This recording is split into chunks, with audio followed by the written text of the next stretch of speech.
On a day that AccuWeather calls sizzling hot, we bring you Oaks baseball right here on the Oaks Broadcasting Network. Welcome, everybody, along with Jordan Brenner. My name is Jonathan Rifkin, welcoming you to a very nice but very hot day from Healdsburg, California, about 8 hours north of Thousand Oaks, California, for game number 1 of 2 today and game number 1 of the 3-game series between the Healdsburg Prune Packers and the Conejo Oaks. It's going to be a fun day of baseball. First game here starts in about 10 minutes or so. Second game starts about 30 minutes after the first game.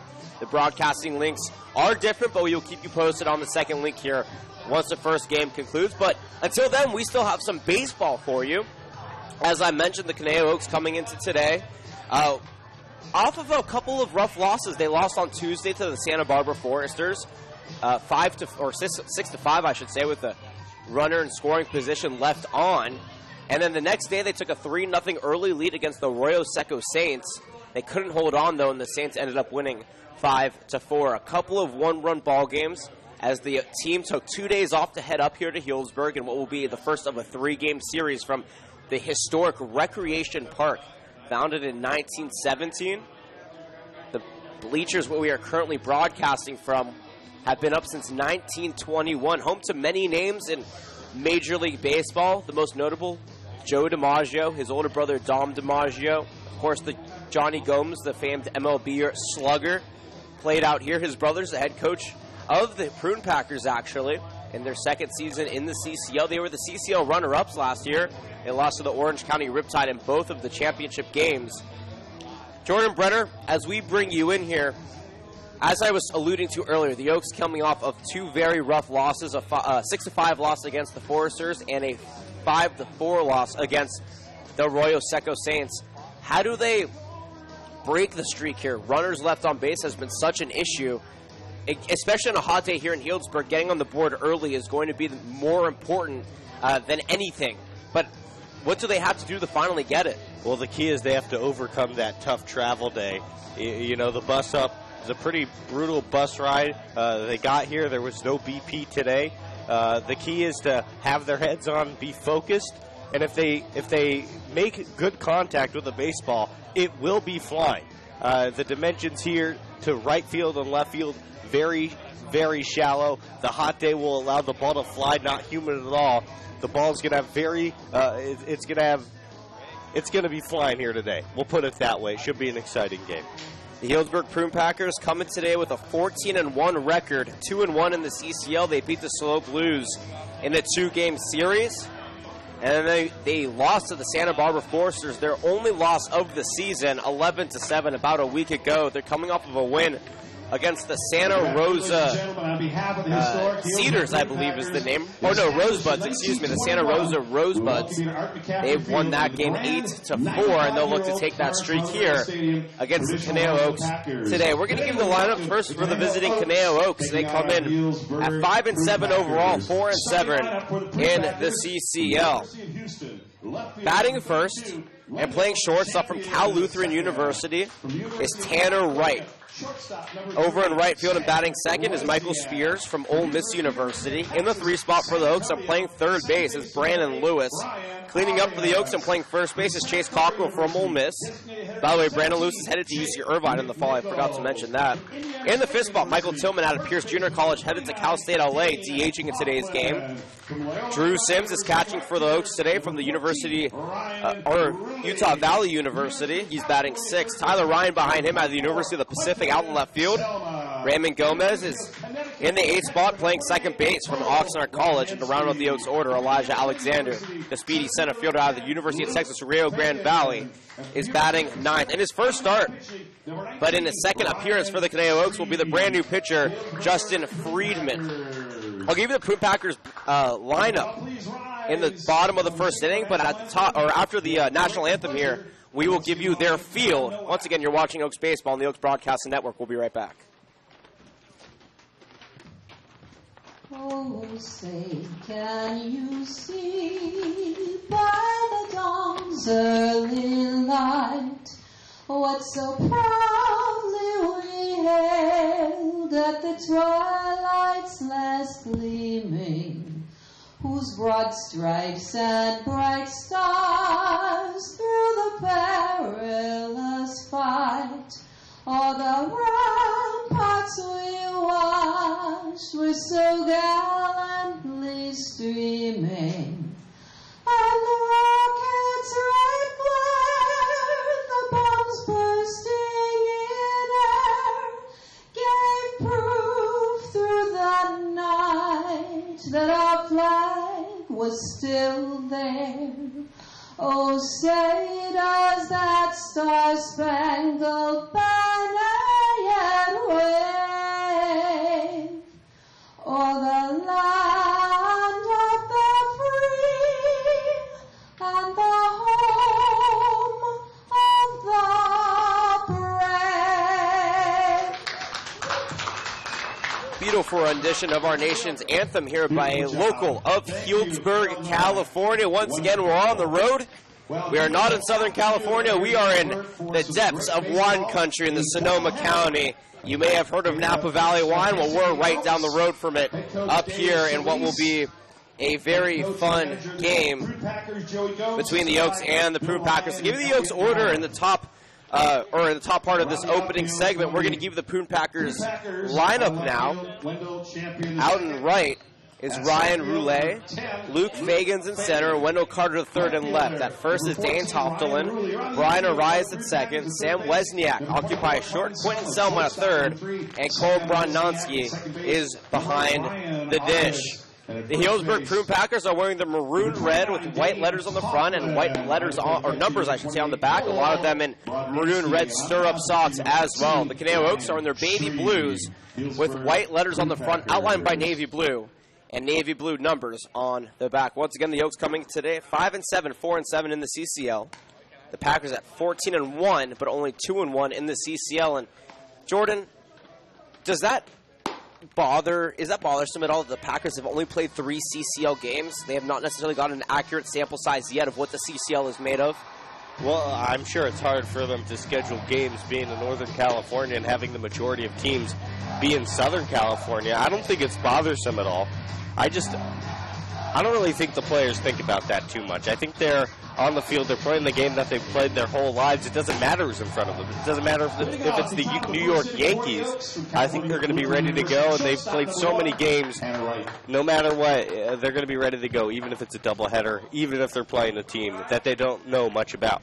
Ryan Shreve is the starting pitcher here for the Healdsburg Prune Packers so far on the season, for the man sporting number 19 on his back.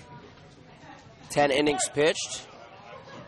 He has a 1.8 ERA. Very good numbers from him. The first offering here to Tanner Wright is a strike right down the middle. First pitch time, 3:03. Temperature 101 degrees, and that's up here on the field. It's probably about 105. No wind to speak of. The 0-1 misses outside, evens the count. 1 ball and 1 strike. Well, we're short-handed up here, so we won't have the balls and strikes for you through the first 3 innings and the last 3 innings. And the middle innings, we'll make sure to get them up for you. But we will have the runners and the score updated thusly. One hopper back to the mound. The 1-1 is gloved by Shreve and over to first for out number 1. Tanner Wright lines back up for the first out of the ball game. 1-3 here to begin the ball game, as Michael Spears, who's recently broken out of his slump, will step in. He started off the season 0 for 18. Since then, he's 5 for 13, which is good for a 385 stint. 5 runs and 2 RBIs for the speedy outfielder from Ole Miss. Shreve deals the first pitch. A beautiful strike in there. 2-seam action on that fastball.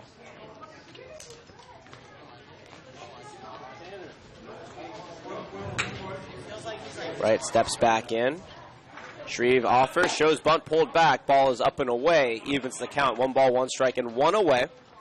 As I mentioned, Healdsburg has faced 3 CCL opponents, or CCL opponents 3 times, I should say. 2 against the San Luis Obispo Blues, and 1 game against the Foresters. 1-1 popped up out to right field. Making his way back on it is Roulet, and he'll make the catch for out number 2. UC Irvine, third baseman, number 23, Brandon Lewis. And that'll bring up the man deemed B-Lou, Brandon Lewis. in the last game against the Saints. He struggled to start off the game, but picked it up towards the end. He was 0 for 3 until the 4th inning, then singled in the 6th. That was a big single, but the Oaks couldn't bring him around in a game where they left 13 runners left on base, following a game where they left 14 runners left on base. That's 27 runners left on base in 2 ball games. If you're head coach Solis, that has to be what they've been trying to work on the last 2 days. First pitch is a strike on the outside corner to Lewis. I think you're going to be seeing players swinging early in counts. The ball's flying. Doubleheader. They want to get through these games. They're going to be swinging at pitches and trying to drive it early in counts. As we mentioned, it is incredibly hot, 101 where we are in the stands, and we're in the shade. By the way, that pitch misses outside, evens the count. Out on the field, it's closer to 105. There's nothing really to absorb the heat. There's no humidity. It's just dead heat. Sitting here makes you sweat, but it is a beautiful, beautiful setting here at Recreational Park. 1-1, slapped foul, 1-2 the count here to Lewis. Another thing to watch for when the Oaks are on defense, the outfield dimensions are a little bit funky here. You know, they haven't played a game here yet, so the outfielders are going to have trouble, you know, with the sun, obviously, and obviously also maneuvering the outfield's dimensions. Brandon Lewis batting a clean 280 so far this season. Waves that bat over his right shoulder. Shreve offers the 1-2, misses up and away, and evens the count. 2 balls and 2 strikes with 2 away here in the top of the first inning. The hottest day of the year so far recorded in Healdsburg. We got that officially about 5 minutes before. Ball slapped back against the fence. It actually hit our crowd mic a little bit, so hopefully that didn't hurt too many people's ears. 2 balls and 2 strikes, the count remains. I hope everybody's enjoying the start of their weekend. No matter how you're watching and where you're watching, we appreciate you making us a part of your Saturday plans. Shreve toes the rubber, offers the 2-2. Low and away, 3-2 the count here to Lewis. And anytime you can get on base with Chase Cockrell on deck, doesn't matter if there's 2 outs, that's a threat to score.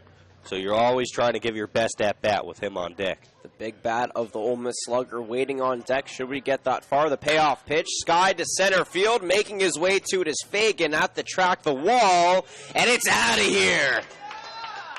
Brandon Lewis flies one out to deep center field, his 2nd home run of the season. And with 2 away here in the top of the first, the Oaks take a 1-0 lead. Hard to see that home run because there's a roof above our head, so we didn't know it was a home run until the very last second. But nonetheless, what a shot from Lewis to dead center field. It's pretty deep over there. And no doubter at the end of it. It was way over the wall. 1 hit results in 1 run so far here in the top of the first, and the slugger Chase Cockrell, who's so far on the season 6 for 9 to begin his campaign, stepping in. Was named a semifinalist for College Player of the Year a couple months ago. Swings and misses at that first pitch off speed. 0-1 the count to him. Last year against the Prune Packers, the Oaks saw them twice in the semifinals of the CCL tournament. Cockrell really held up his end for the Oaks in the second game where they lost 8-7. That 0-1 pitch misses low and away, evens the count. He went 1 for 3 with 2 RBIs and a shot over the left field wall in Compton. That really brought the Oaks back. The Oaks were trailing 8-2 early in that game and fought their way back and ended up losing 8-7. That's how their season ended. So you know a chip on the shoulder of the Conejo Oaks as that pitch is cut on and missed. Strike 2. And you have to think for Cockrell, coming from Ole Miss, this heat isn't something that he's unused to. Yeah, absolutely. It's probably nothing for him because of the lack of humidity here. In his 2nd year with the Oaks, the 1-2 offering is slapped foul, and we'll do it again. Yeah, no humidity and no breeze. The outfield is kind of weird. It's this deepest part of the ballpark is actually not straightaway center. It's more like left center. Left field is close to 325. Right field is 336. And the deepest part of the ballpark, again, not straightaway center, but left center is 400. Shreve towing the rubber once again and offers the 1-2. Called strike 3 at the knees. Cockrell strikes out, only his 2nd time all season long, And we'll have to leave it there here in the top of the first inning. 1 run on 1 hit, no errors, and nobody left on base. The Prune Packers half of the first when we come back right here on the Oaks Broadcasting Network.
Packers of the University of Houston. Bottom of the first inning. Welcome back, everybody. Jordan Brenner, myself, Jonathan Rifkin. Oaks up 1-0 over Healdsburg as the Prune Packers are about to take their first rips of the ball game here.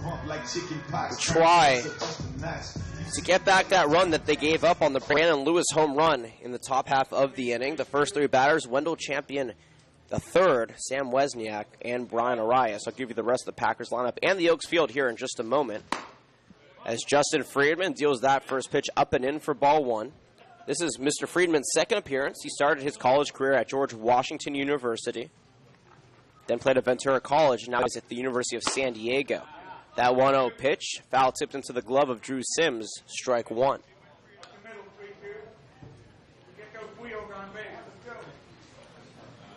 Champion Jr. leading the team in batting average, .667 so far. 7 plate appearances, has 4 hits as he foul tips that one into the glove of Sims for strike 2.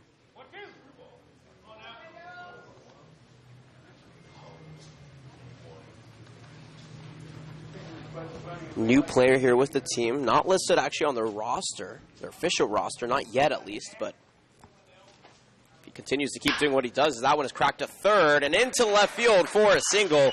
Things like that. He should make a name on their roster very soon. Stop number 3, Sam Wesniak. You know, we've talked about all season how the ball flies on the infield or gets through a lot at Cal Lutheran. This is a whole different level. I mean, that ball jumped out of the bat, off the bat of Champion right there. That's why you saw a base hit. Champion is on with his 5th hit in 10 trips on the season. The 0-0 here to Sam Wesniak is foul tipped. Or excuse me, he's actually taken for ball 1, my mistake. Wesniak on the season so far. It's a clean batting average at .333. This team as a whole is batting .330. They've been giving opposition fits as he slices that one deep to left field. Going, hits the wall. And that throw comes in deep over the head and into the glove of Friedman. Nonetheless, though, a pair of hits to lead off the Prune Packers half of the first inning, put runners at scoring position. With nobody out. Champion's at third. Wesniak's at second.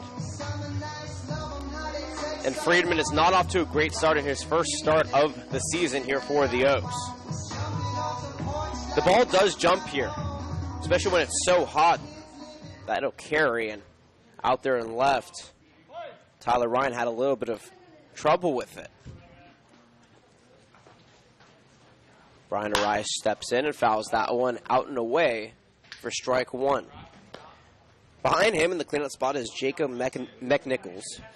Dane Toftelin is behind him. Ryan Roulette is in the 6th spot. Quentin Selma batting 7th. Cole Brandonsky batting 8th. And Luke Fagan in the 9th spot. The Oaks field out and right. Michael Spears, Elijah Alexander in center. Tyler Ryan in left. Chase Cockrell at first. Raymond Gomez at second. Tanner Wright at short. Brandon Lewis at third. And behind the dish, Drew Sims.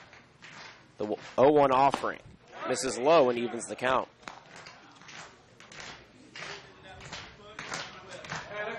Not only is the Healdsburg Prune Packers batting .333, but their team ERA is 2.71.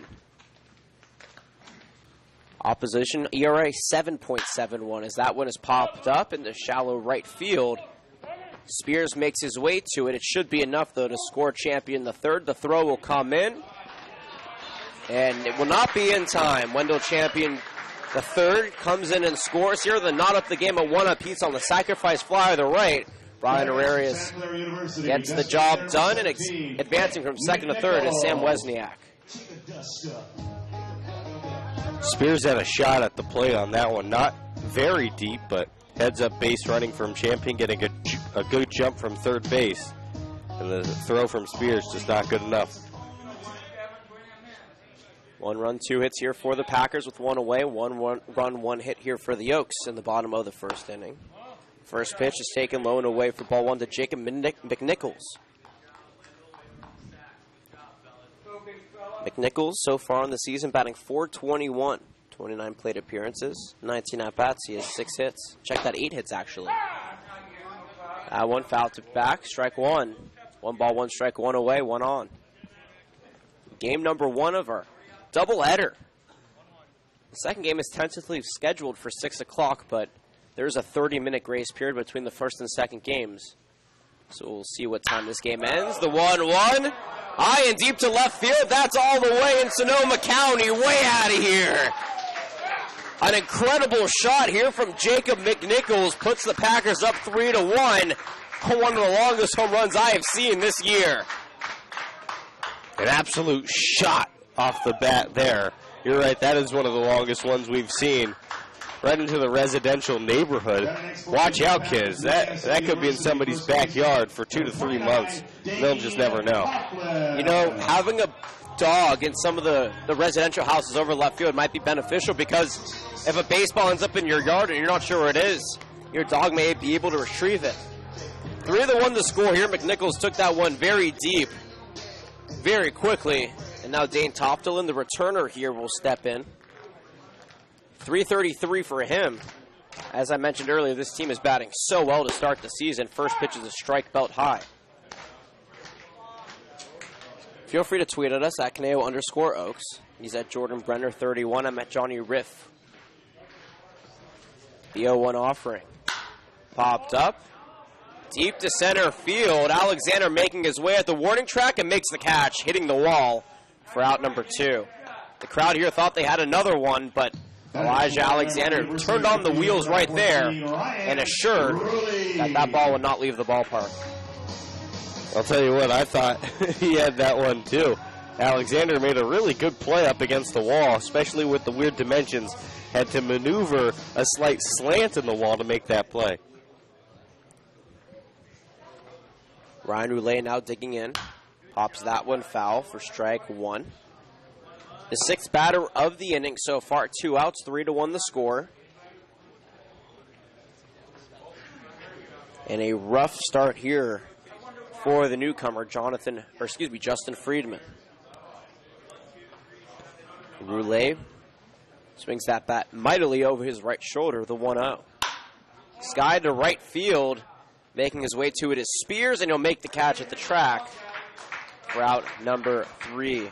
3 runs, 3 hits, no errors, and nobody left on base. We're through 1 full year from Recreational Park in Healdsburg, California. We'll be right back.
Michael Tillman leads things off here for the Oaks. Back in the top of the second inning. The Oaks trail 3-1. He's Jordan Brenner. I'm Jonathan Rifkin. This is Oaks Baseball on the Oaks Broadcasting Network.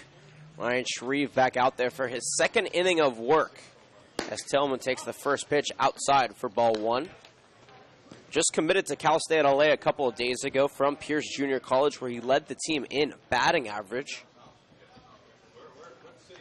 Batting .243 so far. He does lead the team in runs, though, with 7. 1-0 offering. Taken at the knees, at the belt for strike one. Evens the count. You know, the Oaks were just socked in the mouth in the bottom of the first inning. They come out with a run. The Packers answer with 3. It's all about how you respond going forward. Let's see how deep can this team dig.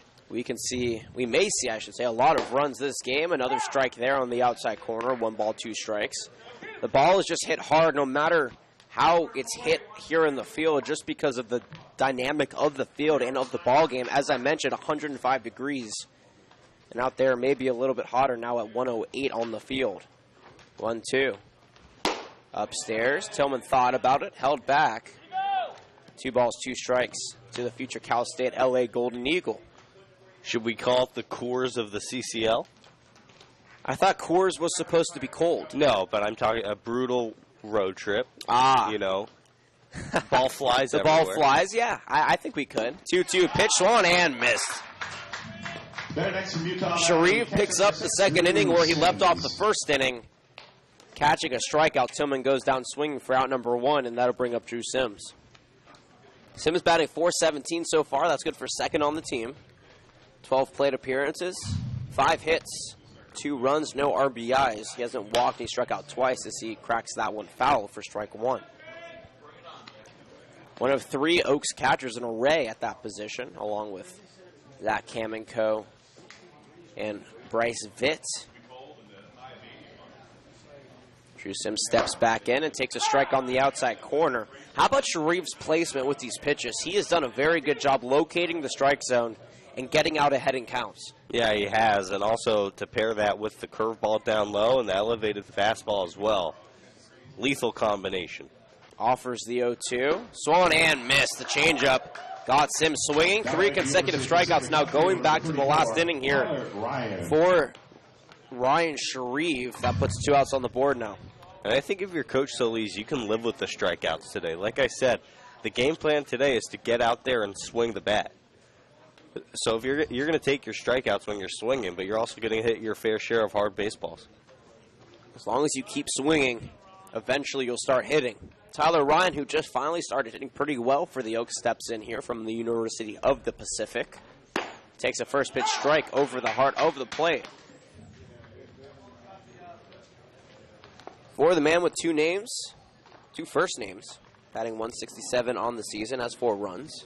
A couple RBIs as well. Shreve offers the 0-1. Swung and missed. Strike 2, and he's 1 strikeout away here from getting the Oaks 3 consecutive strikeouts in the second inning. Toes the rubber and takes the sign from his catcher, Cole Bronowski. Towing the rubber. Takes the sign. Comes set. Peers and fires the 0-2. Swung and missed. A stellar inning here from Ryan Sharif. He strikes out the Oaks 3 consecutive times. He now has 4 on the ball game, and we'll have to leave it there. No runs, no hits, no errors. Nobody left on base. We're through 1.5 from the Recreational Park in Healdsburg, California. The Oaks trail 3-1. We'll be right back.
Quentin Selma, the returner here for Healdsburg, stepping into the left-handed batter's box to begin their half of the second inning. Up 3-1.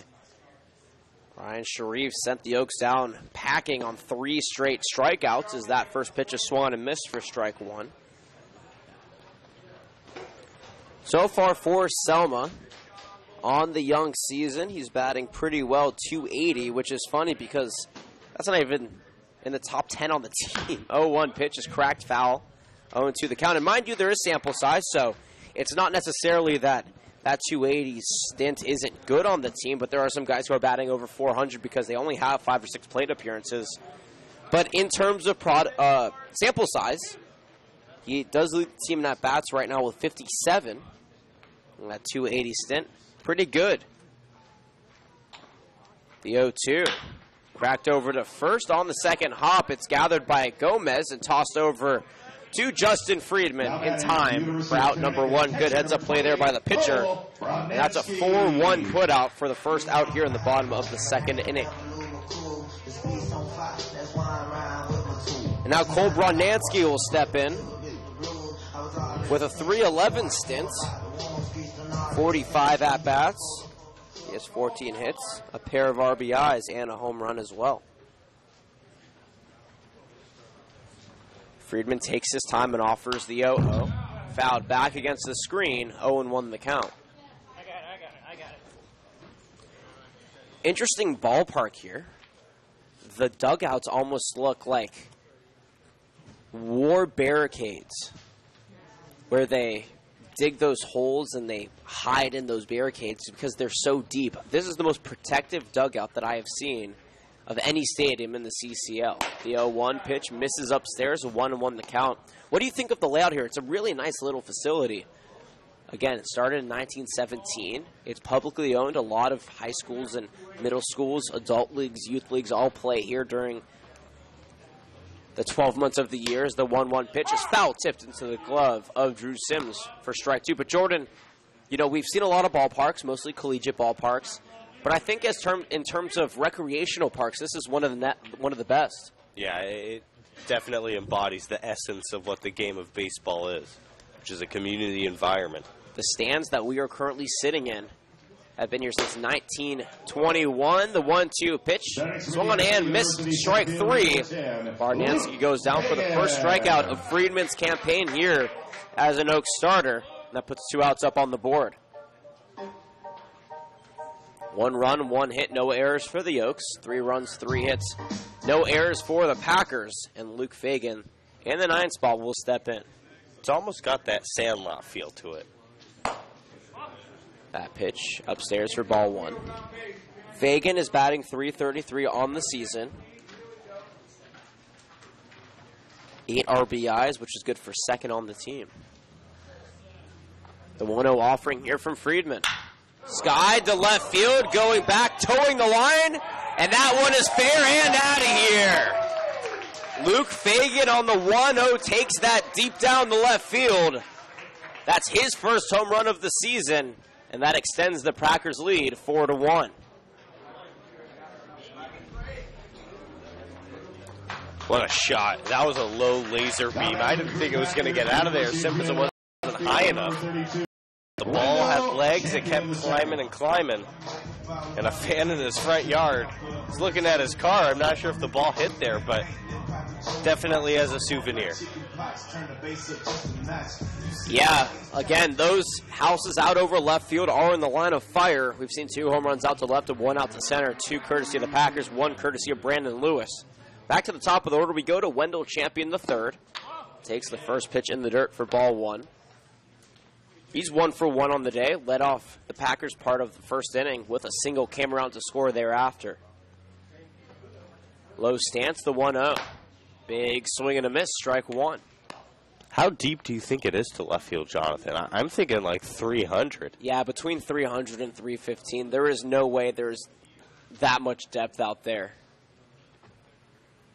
The 1-1. Misses outside. Sims tried to frame it, but the umpire wasn't biting. 2-1 the count. Yeah, Sims should apply for an Oscar on that pitch. That was way outside, but he made it look pretty good. If he got the strike call, I think he could have gotten the Oscar. Yeah, that would have been a best picture. award. The best frame. The 2-1. Fouled back. Evens the count. 2 balls and 2 strikes here for Wendell Champion the third. As I mentioned, the first of a 2-game doubleheader today. The second game will take place 30 minutes after the first game. Tentatively 6 o'clock, though I have a feeling that will change. Tomorrow's game is at 10 a.m. We'll be live for that one at 9:45 right here on the Oaks Broadcasting Network. Friedman toes the rubber, takes the sign with 2 away, offers the 2-2. Champion swings in and misses. For strike 3, the second strikeout of the inning, gets the Oaks out of it. 1 run, 1 hit on the bomb out to left field by Luke Fagan. No errors and nobody left on base. We're through 2 full here from Recreational Park in Healdsburg, California. The Oaks trail 4-1.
Raymond Gomez will lead things off here for the Oaks to kick off the third inning. From Oxnard College, will take his first hacks here of the ball game on the season for Mr. Gomez. Batting in the low 200s, actually down to 192. He was batting at 208 in the Saints game. As he swings and misses at that one for strike 1. But when he makes contact very well. He does have 9 strikeouts and only 2 walks, but he knows how to put the ball on the bat, and that is a skill that he is continuing to hone here in summer collegiate play. Sharif deals the 0-1, another strike on the outside corner, 0-2 the count. I'll tell you what, John. One big day here in Healdsburg, that sub-200 average will be sky high at like 270 or 280. Bunch of guys hoping for big days. The 0-2 misses low and away. Brodnonsky tried to frame it at the knees, but the umpire didn't bite. So far, this umpire is not amused by the nominations for best frames in this ball game. No, he's not. He's being quite picky. Sharif deals the 1-2. It's cracked up to short. On the move is Wesniak, and he fires it over to first in time for out number 3. Or, excuse me, out number 1. My mistake on that. A 6-3 putout retires Raymond Gomez. And I will go to the number 9 man in the batting order in Elijah Alexander. Alexander making his debut in the 9th spot. Has been moved around the order consistently, batting .243 so far. Tied with Brandon Lewis for most home runs now with 2, as that pitch is outside for ball 1. He also leads the team in RBIs with 9. Nobody on the Oaks has yet to crack double digits, though. That could very well change. Sharif offers the 1-0. Swung and missed, 1-1 the count. A lot of swung and misses here so far. Yeah, other than the hung pitch to Lewis, he's been fantastic. Sharif has had the Oaks numbers so far today. He deals the 1-1. Another swing and a miss here for Elijah Alexander. A little bit off balance. 1 ball, 2 strikes. Yeah, the changeup is really working here today. Gearing up for the heater, want to hit bombs. And you have to be careful. That high fastball has been Sharif's go-to in 1-2 situations. He also will go away from batters low. The 1-2. High fastball cracked back. 1-2 strikes. The count remains here to Elijah Alexander. A local product out in Camarillo. Played his high school ball in Camarillo at Camarillo High School. Played at Ventura College where he absolutely lit up that entire community college league for the Southern California region. Now he plays this ball at University of Texas Rio Grande Valley. He ropes that into right field for a single. Elijah Alexander is on here with one away, the second hit of the ball game for the Oaks. And they are trying to fight their way back here, down 4-1 early. See, that swing at Cal Lutheran is just not a hit. You know, the second baseman gets to it. I don't know if the infield's slightly smaller here or what it is, but you don't see balls hit that way get through. And I think that is encouraging for a team that has struggled to consistently score runs in the Oaks. The outfield is very wide here. The infield has a little bit of an incline, actually, when you're running from home plate to first base. Back to the top of the order, we go to Tanner Wright. He's 0 for 1 on the ball game. The first pitch, runner goes to take it for a strike. The throw is not in time. It will roll into center field, but Fagan is right there to back it up. Elijah Alexander now is in scoring position here for the Oaks. An aggressive move puts him on second base with one away.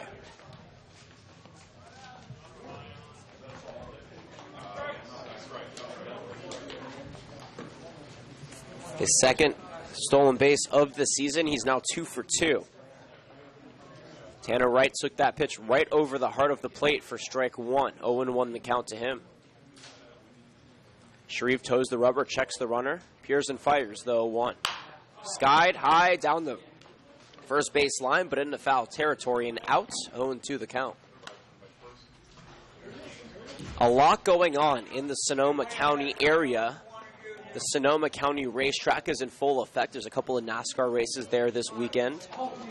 And the Sonoma County Wine Festival is also prevalent in the area. Here in the heart of wine country in Northern California. Beautiful little area, 30 minutes north of Santa Rosa. The 0-2 pitch glides away, 1-2 the count. Healdsburg is the oldest team in the CCL. Began play in 1936, though they only joined the California Collegiate League 2 summers ago. Sharif toes the rubber once again and checks the runner. 1-2 in. Sky to shallow center field. Is that going to drop? No. Coming in is Fagan, and he makes the catch. Elijah Alexander sliding back quickly on the bang-bang. 2 away now, runner on second. Ball's carrying. Alexander thought that was going to drop in center field, as did I. He took off for third base, trying to score. Then he realized the center fielder, Fagan, was going to make the play. He hustled back to second and beat the throw by about a millisecond. We all thought that would have dropped. And Cal Lutheran, it would have dropped. Again, more space out there in center, but with the way that the heat is and the way the pop off the bat has been, those balls have carried. Michael Spears checks in. First pitch is high. Elijah Alexander is beat on the stolen base attempt. Cole Bradnowski was up quickly. Quentin Selma was covering, and we'll have to leave it there. The Oaks are out on an aggressive move by Elijah Alexander. We're out of the top of the third inning. No runs, 1 hit, no errors. Nobody left on base. We're through 2.5 here from the recreational park in Healdsburg, California. The Oaks trail 4-1.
The University of California, Berkeley Bear, Sam Wozniak will lead things off here for the Prune Packers. Welcome back, everybody. In the bottom of the third inning, the Oaks trail 4-1.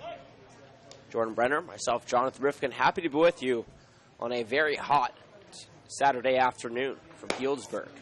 The first pitch to Wozniak is in there for strike one. He's 1 for 1 today with a double and a run scored. Looking to tack on to that 388 total batting average that he's accumulated so far here in this season. Justin Friedman back out there, deals the 0-1, swung and missed for strike two. And, you know, Friedman didn't get off to his best start by any means, but he's done a good job fighting back. And his stuff has gotten crisper as the afternoon has gone on. That one slapped out to right center field. Making his way, though, was Michael Spears for out number University one. of Texas, San Antonio. Second base. That ball wasn't hit very hard, but as you alluded to, all it does is carry. You could literally bunt a ball out of the infield here with how the heat is picking up these balls so far today. You know, I've talked to pitchers all levels, you know, big leagues, minor leagues, college.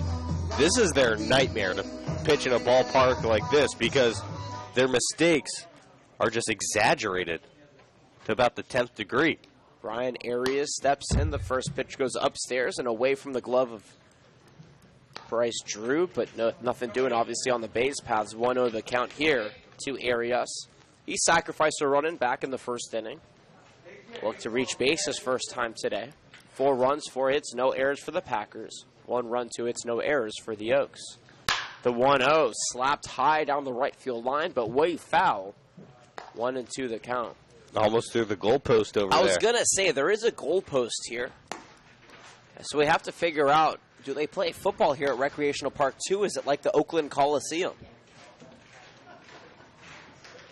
They might. I'm not sure. Maybe between games we'll get some information on that. The 1-1 here from Friedman. This is low and away, the check swing. They say he didn't go around. 2 balls and a strike to Brian Arias. You know, I think they do because there is a press box in right center field. Right, that would be a football press box location. The Healdsburg High School Greyhounds call this field their home. They play football and baseball. Here's a 2-1. It's skied high to center field. Elijah Alexander making his way to it and makes the catch. Now batting from Santa Clara University. For out number 2. Designated hitter, number 17. It looked like he dropped it. He just kind of tossed the ball up after, but I had to make sure that the umpire confirmed that it wasn't deep caught because, as I mentioned, Alexander just kind of tossed it up after he made the catch. Nonetheless, though, 2 away here, and this could be the first 1-2-3 inning for Justin Friedman. But not before Jacob McNichols, who went deep his first time up with a 2-run homer shot, steps in and takes the first pitch low for ball 1. And you understand why he's in the DH spot. Because he's tall, he's lengthy, he knows how to put the bat on the ball. And on a day like today, he can pop it up like that one to center field. Elijah Alexander, though, veering to his right, makes the catch for out number 3. 3 flyouts leave us in the third inning with no runs, no hits, no errors, and nobody left on base. The Oaks trail 4-1. The 4th inning after this on the Oaks Broadcasting Network.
From Ole Miss, Michael Spears will lead things off for the Conejo Oaks, trailing 4-1. My name is Jonathan Rifkin, and for play-by-play of the 4, 5, and 6 innings, my broadcasting partner, Jordan Brenner. Much appreciated, Jonathan. As you mentioned, Michael Spears digs in. Fly out to right in the first inning. He's 0 for 1. First pitch, and down and inside, 1-0. And you know, Spears got off to an ice-cold start with the Oaks. He really started heating up when his teammate Chase Cockrell came to town. The 1-0 pitch, just outside, 2-0. And that's probably the sense of comfortability you have. Because now you're playing in a new place, but finally one of your friends and teammates is here with you. Next pitch to left field. Will it drop? It will. A base hit for Spears. First hit of the day for him. First since Alexander's base hit in the last inning. Oaks maybe in for a big inning here. They need it. Their third hit of the ball game. Again, runners left on base has been the common motif for the Conejo Oaks all season long. They left 13 on Wednesday against the Arroyo Seco Saints, and then 14 on Tuesday against the Santa Barbara Foresters, both one-run losses. They have to be able to score these runners. Next up, Brandon Lewis, a big home run to center field back in the first. Swings and misses at an off-speed pitch in the dirt, 0-1.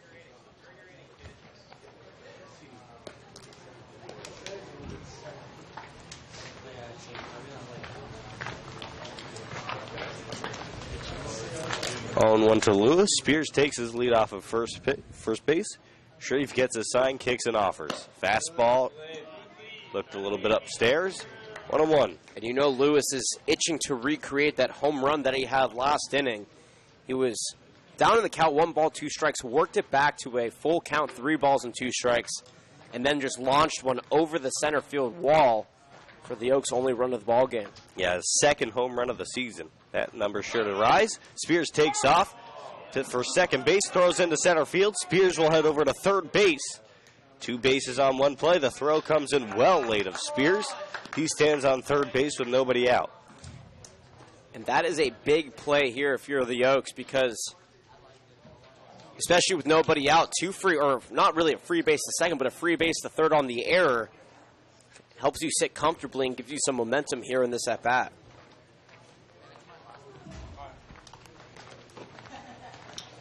For Spears, his 5th stolen base of the season. 1 and 2 to Lewis. Kicks and offers. Off speed lifted. Inside the infield, looks to be out of play. And it is.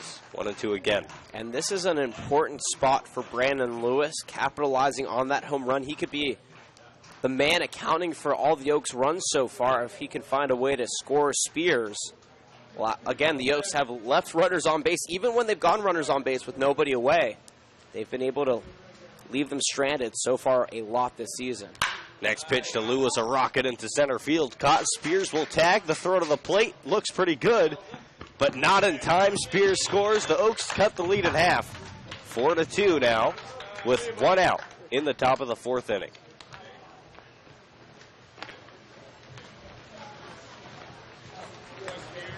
And like we mentioned, it's important for the Oaks to be able to utilize all of their opportunities. And right there, Brandon Lewis able to score Michael Spears on a sacrifice to center. That is an important play because now the momentum changes. Yes, you're trailing 4-2. Yes, you've given up 4 hits. But it's all about momentum, especially in a hot game like today. When you have the momentum, that heat will feel a couple of degrees cooler. And if the Oaks can feel that, the psychological aspect of this game, then things could change in their favor. Next up for the Oaks, Chase Cockrell. He's been on some type of run in his early career, early season with the Oaks. He is a returner. He is 6 for his first 10, an average of 600.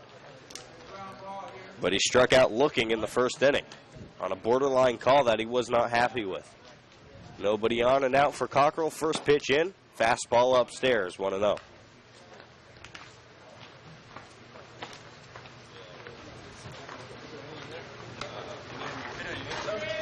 A lot of the Oaks standing outside of the dugout, needing some air. when they're at the bat. 1-0 pitch, swing and a miss on the off speed from Cockrell.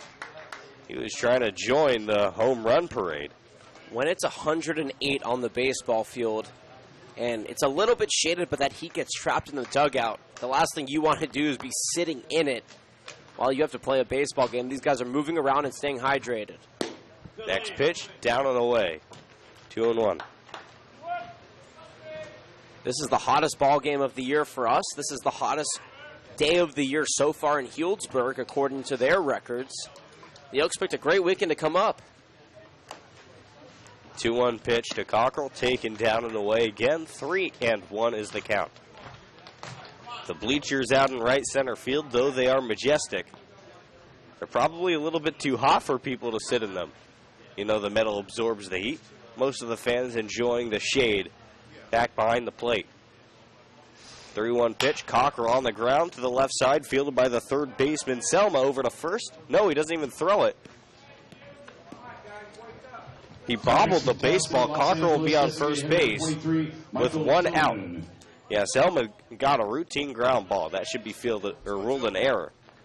He couldn't transition over to first base, and thus, the Oaks, their threat continues. Again, another opportunity here for the Oaks. 2 errors now for the Prune Packers. They have to capitalize. Michael Tillman, the new hitter. Cockrell taking very modest lead over at first base. Kicks and offers. Slider in there. Called a strike. 0-1 to Tillman. Tillman 0 for 1, a strikeout victim. Part of the 4 straight strikeouts for Shreve that ended the first inning and took us through the second inning. The 0-1 pitch. Shreve takes a deep breath and offers. Here's the pitch. Big swing and a miss again. 0-2. That is a beautiful pitch. It's a strike. Tillman knows it's a strike, but he's still out ahead of it, especially when it's low and away in the strike zone. Sharif has done a great job hitting that spot all game long. 243 is the average. 5 RBIs, no home runs yet. You never know today. Heck, you might even be able to get a home run in this heat. I think that's a little bit optimistic. Here's the 0-2 pitch. Slider swung on and missed. A strikeout for the second out of the inning. On the day, the 5th K for Ryan Shreve. And with a hot day and a lot of swinging backs, comes a lot of strikeouts as well, at least on the Oaks side. Only 2 on the Healdsburg side offensively, that is. But at least they're swinging. They've been taking a lot of pitches coming into today's game, and now they're trying to be more aggressive. Drew Sims out of UVU. Also a strikeout victim back in the second. Takes the first pitch at the knees for a strike. 0-1. And Sims has been raking early on this year. Entered the day with an average of .417. Next pitch, tapped foul. 0-2. Behind in the count, stay fighting. Just try to make contact with the ball. That's the key to the game today, is as long as you can make contact, that baseball will go somewhere. And probably in your favor with the heat out there carrying most of the momentum of these balls. Excuse me. 0-2 pitch. Long pause in the pitch. Swung on and missed. Another strikeout for Ryan Shreve, his 2nd of the inning, his 6th of the game. The Oaks get a run on a hit. An error and 1 man left on base. We're through 3.5. 4-2 in favor of the Healdsburg Prune Packers. You're listening to Oaks. You're watching Oaks baseball on the Oaks Baseball Network.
Toughlin.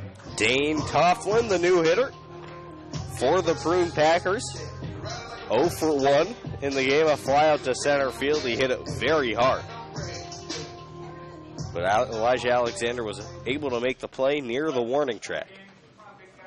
Still on the mound, Justin Friedman. First pitch swing and a miss, 0-1.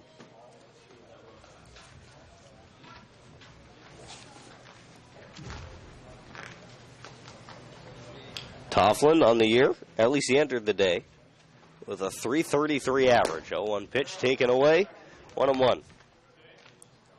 He has complemented that with no home runs yet, but 8 RBIs. 1-1 pitch. On the corner, 1-2, a ringing fastball. Sims did a good job framing that one on the outer half. Friedman gets his sign, a deep breath on the pitch. Off speed over to Lewis at third base on the backhand, over to first in time for the first out of the inning. Good pitch from Friedman, getting Toughlin out in front. And a quick out for the Oaks. Ryan Rooney, the next hitter, also flew out to center field back in the first inning. He's 0 for 1. Big spot here for the Packers. The momentum has shifted a little bit, though. They hold that 2-run lead. If they can build on it, it could be harder for the Oaks to come back. The pitch is taken inside and a little bit up, 1-0. Friedman has done a good job settling down. 4 straight flyouts. Off speed taken down in the dirt and away, 2-0. Not your stereotypical ground out pitcher, strikeout pitcher. He gets a lot of flyouts. Next pitch ripped into left field for a base hit. Next, University of California, third baseman, number 24, Quentin. Fastball right down the middle. Ryan really able to rope that into left field. A nice single there. He's throwing strikes. That's what you want from your pitcher, obviously, to throw strikes. But I think for Justin, what he needs to do is settle in a little bit more. Don't be afraid. Look, we know the ball's going to carry. Everybody here knows that. I think he's worried that the ball's going to carry. And so he's trying to either pitch around these batters, and then he misses in the strike zone. Just trust your fielders. Don't worry about the ball. Curveball just outside to Quentin Selma. He grounded out to first base in the second, and he has not had another plate appearance until now. Runner on first base, Rulli with 1 out in the inning. Kicks and offers. Fastball away, taken 2-0. 4 runs, 5 hits, 2 errors for the hometown Prune Packers. The Oaks, 2 runs, 3 hits, no errors.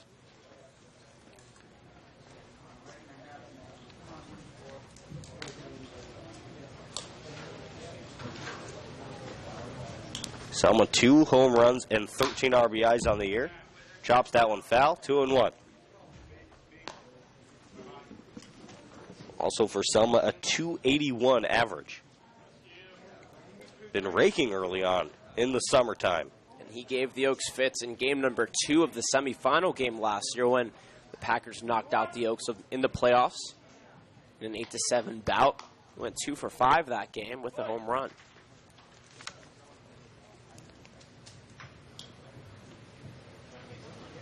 The 2-1 pitch on its way. Chopper foul to the right side, right next to the Oaks dugout, 2-2. And Friedman has been unable to throw his curveball for a strike consistently today. Maybe that confuses Selma here, or maybe he's able to bounce one in the dirt. Count even at 2, 1 out in the inning. Friedman sets and offers, curveball, he buried it. Rewarded with a swing and a miss, and Selma goes down on strikes for the first time today. On the day, the 3rd strikeout for Justin Friedman. That was a good pitch. You go with a couple of fastballs. Yeah, they may have missed a little bit, but overall able to compensate with a curveball in the dirt after working your way back into the count from 2-0 to 2-2. And that's what you want to see from your starting pitcher, especially as we get into the fourth inning of a hot ball game, to be able to still fight off these batters. And right there, Friedman did just that. Next batter, Cole Rodneski. 311 average, 8 RBIs. First pitch in the air to shallow center field. Raymond Gomez back out into center field, makes the running play to end the inning. No runs on one hit, no errors, and one man left on base. We're through 4 full innings. 4-2 Packers edging out the Oaks. Don't go anywhere. We'll be right back on the Oaks Baseball Network.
Tyler Ryan, the new hitter out of the University of Pacific, struck out back in the second inning. A new pitcher in for the Packers, Jeff Kirsten, number 18 out of UConn, the final line on Shreve. 4 innings, 3 hits, 2 runs. Both of them earned, no walks, and 5 strikeouts. Great start for him. Shreve came into today with a sub-2 ERA. He did give up those 2 runs, but I'd assume that ERA still remains pretty low. Yeah, and a respectable start considering the conditions. First in, Tyler Ryan jammed on the infield, and making the play on the run is the new pitcher, Kirsten. 1 pitch, 1 out for him. College, second baseman number 4. Well, that's an easy way to start your relief appearance. Able to jam the first pitcher you see on the first pitch. Well done there by Mr. Kirsten in his first appearance against the Oaks. Raymond Gomez, the next up, grounded out over to shortstop back in the 3rd inning.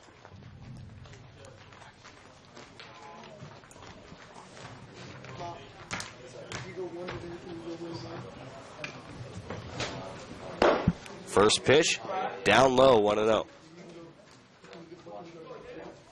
Gomez, 192, 1 home run,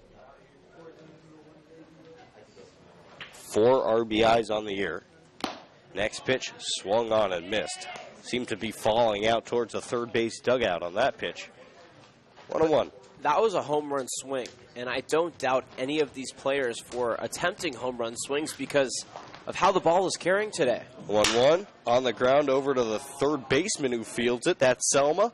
Over to first base, Toughlin makes the catch to record the second out of the inning. Center fielder number 19, Elijah Alexander.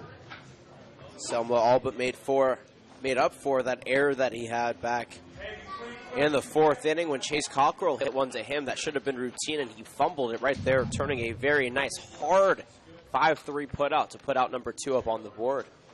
Elijah Alexander next up. Base hit, a stolen base. First pitch to him, down and away, 1-0.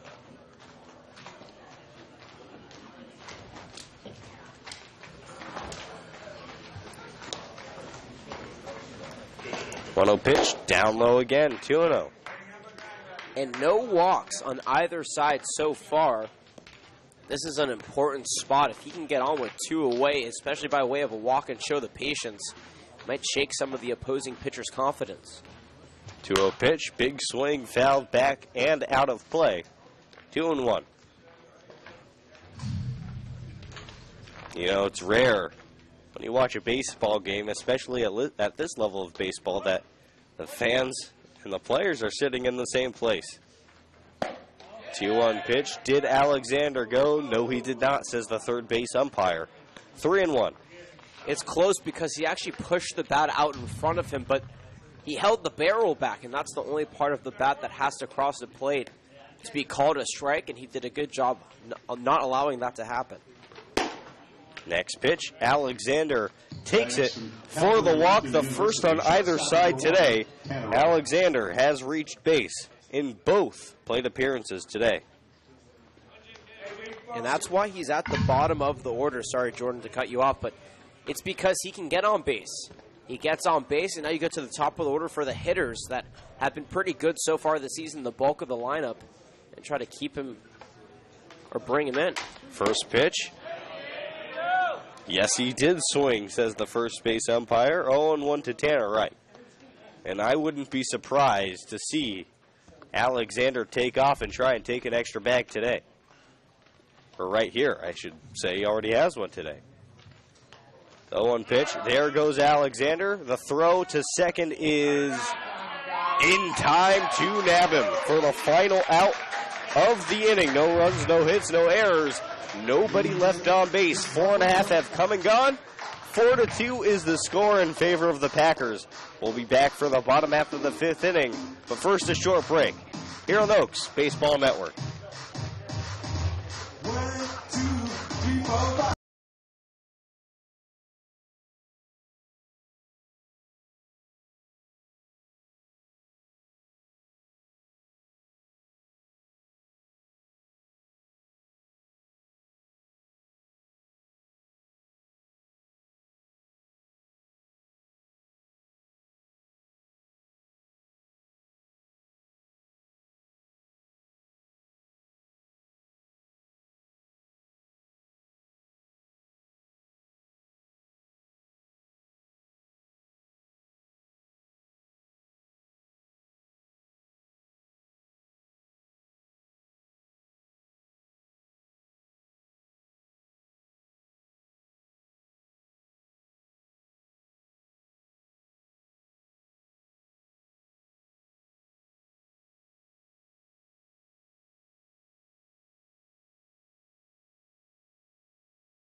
University, center fielder number 10, Luke Fagan.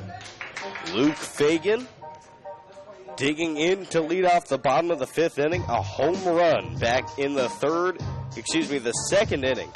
One of 2 home runs on the Packers side. The Oaks have one of their own in the form of Brandon Lewis's shot to center field. Justin Friedman has grinded today. He's back on the hill. First pitch into Fagan.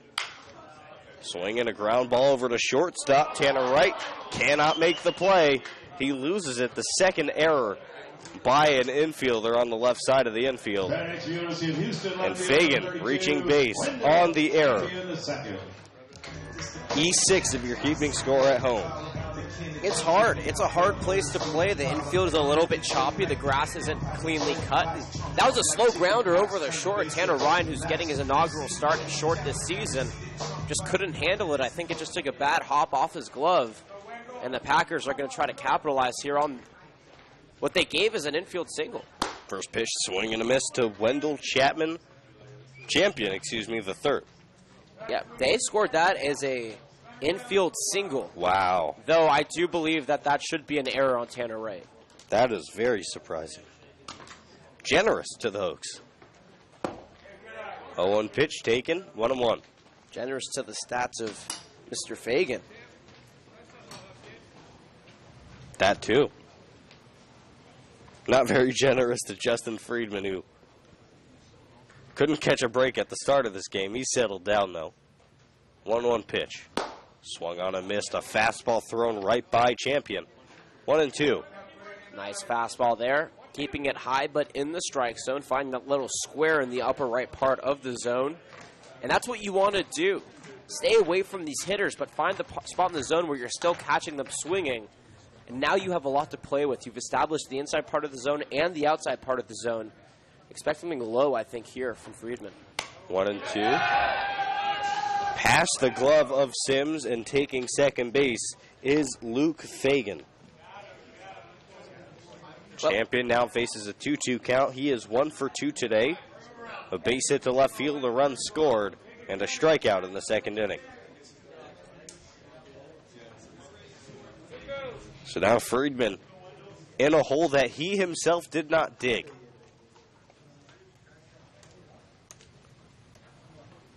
A long look in for the sign from Sims, and Champion did not like it. He calls timeout, steps out for a second to catch a breather. 2 runs, 3 hits for the Oaks, 4 runs, 6 hits, and 2 errors for the Packers. The 2-2 pitch into left field. That's going to drop for rounding third, coming home is Fagan. Over to second base. Champion, a stand-up double. He's 2 for 3, and he drives in the 5th run of the game for the Packers. Number 3, Sam. Beautiful double right there, finding the spot in left field that most of these batters have been able to hit all game long, which is down deep towards the fence. The fence kind of goes out towards center, so if you're able to hit it, that'll be an easy extra bases, and that's exactly what Champion utilized right there to get onto second base and drive in a run. Wozniak. First pitch for a strike. Yeah, Wozniak just trying to establish the zone here, and right there took a first pitch strike. He has a guy on second, so a good spot if he can continue this big inning for the Packers. 0-1 to Wozniak. Off of second, Champion. Next pitch, off the plate, 1-1.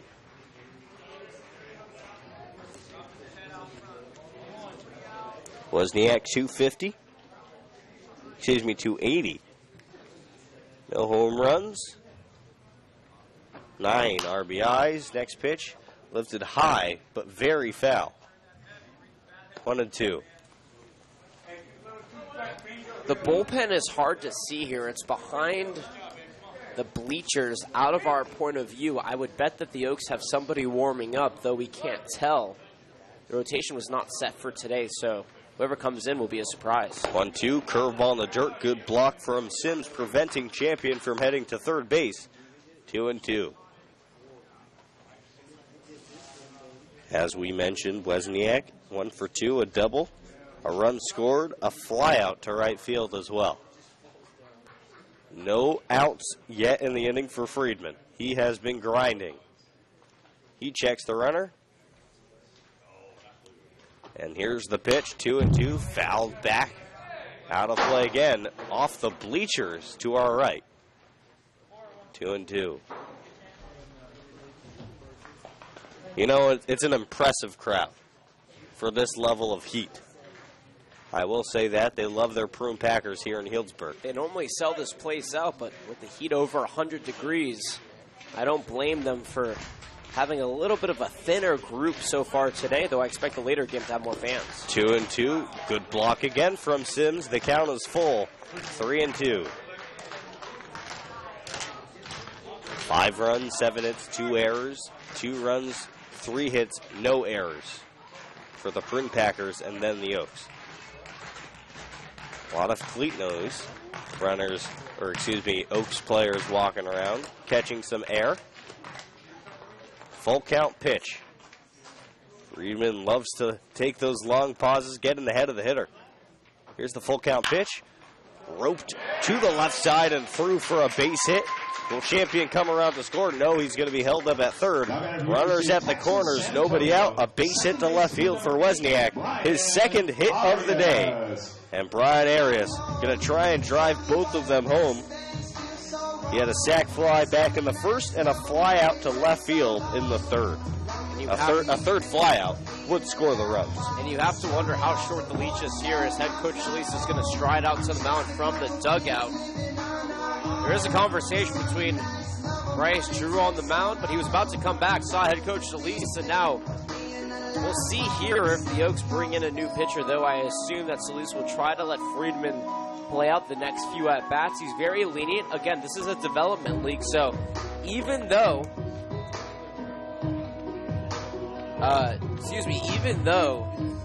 these players may not necessarily be playing too well, this is an opportunity for them to learn. He wants to teach them how to deal with these situations. It's hot, you're giving up 8 hits, 5 runs.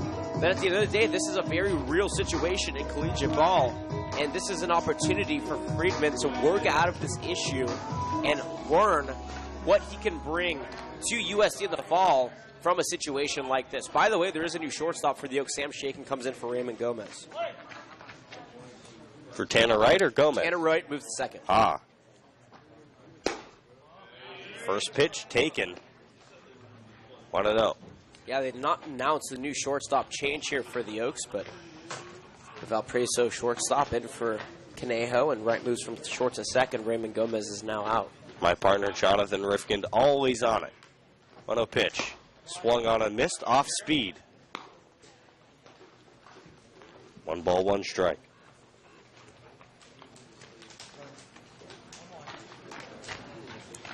To Brian Arias, runners at the corners, still nobody out.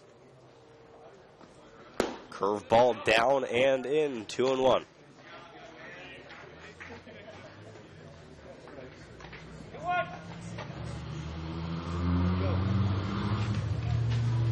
The outfield playing about as deep as they can, despite the runner at third base. They'll have a hard time throwing Champion out if they get a fly ball. 2-1 pitch. Roped on the ground to the second baseman, over to Shakin for 1, and to first Cockrell, a double play. The Oaks trade a run for 2 outs. The score is 6-2, but I think the Oaks make that trade a well-executed 4-6-3 double play right there. Yeah, it's important to get the out, obviously, and to get 2 of them is even more important. So to secure those 2 outs, and now unload the bases, there's nobody on. You get a fresh start here for Friedman. Jacob McNichols fouls the first pitch off his front leg. He is shaken up. He'll take a walk to the batter or the on deck circle. Shake that one off before the 0-1 pitch is delivered.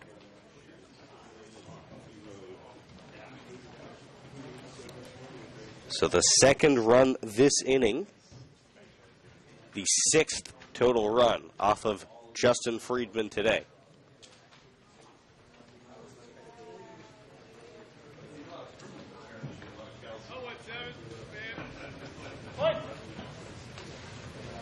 Oh, 1 Friedman sets and offers, off speed away, 1-1.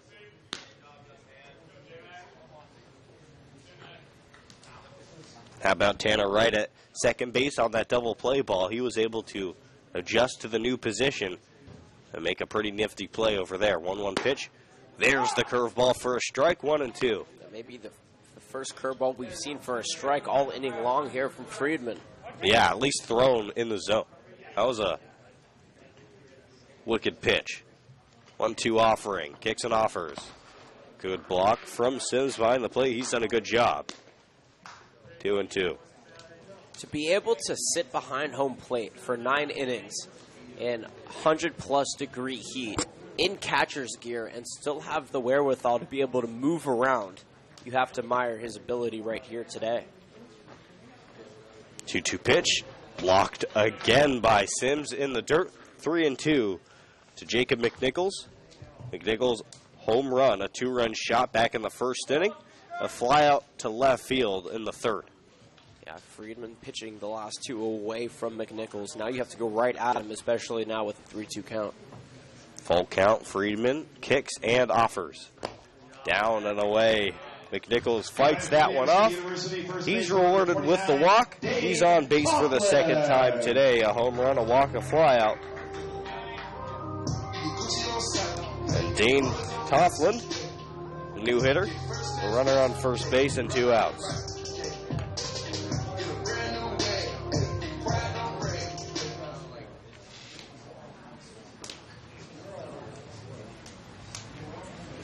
First pitch.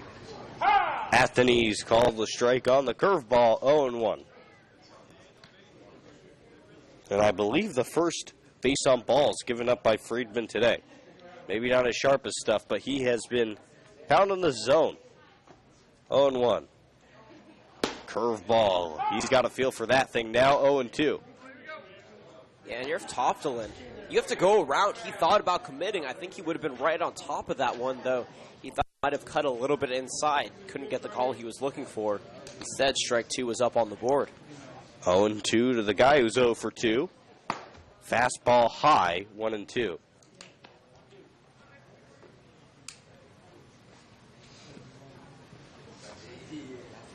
Back on the rubber he goes for the 1-2 pitch. Toffland digs in. Here's the pitch. Curveball hits him on the shoulder. He'll head to first base. And 2 free passes given up from Friedman. The first 2 he's given up. And Ryan Rooney has a chance to extend this already productive inning for the Packers. And it looks like Justin Friedman's day here is just about over. Head coach David Solis striding out to the mound to take the ball, give him a little pat, say, look, for all intents and purposes, only 8 hits, but 6 runs. Not the best, but still within reach here for the Oaks. Not a, like I said, a bad start here for Friedman in this first in the CCL. A lot of good stuff can be taken away from this start, I think, but again, the 6-2 lead and the 8 hits, maybe not necessarily what you want to walk away from at the end of your start.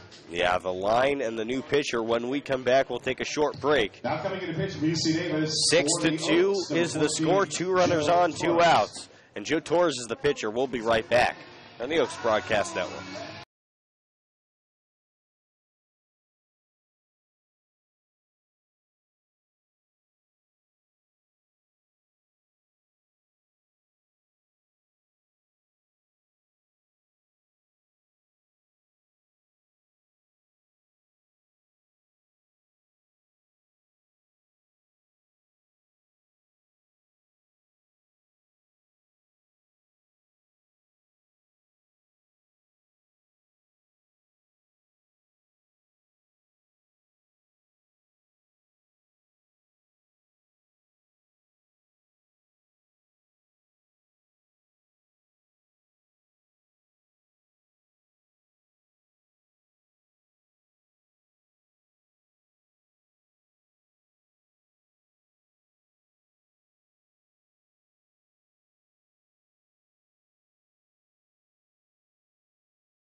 Back.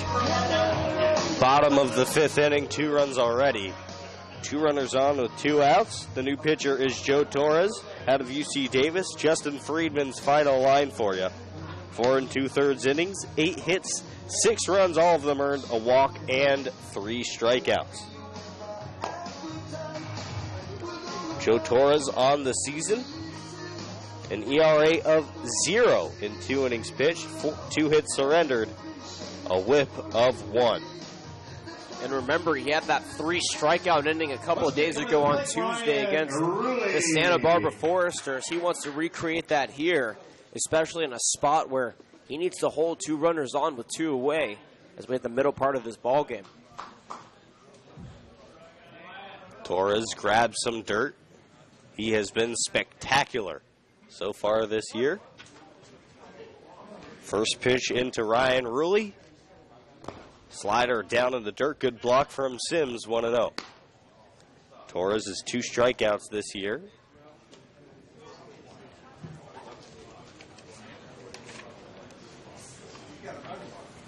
1-0. The pitch to Rulli. A long hold on the pitch. Slider catches the inside corner, 1-1. It says 2 up on the website, but he did have 3 strikeouts in that 6th inning against the Foresters, so maybe a strikeout unaccounted for there for Torres. 1-1 pitch, runners at first and second.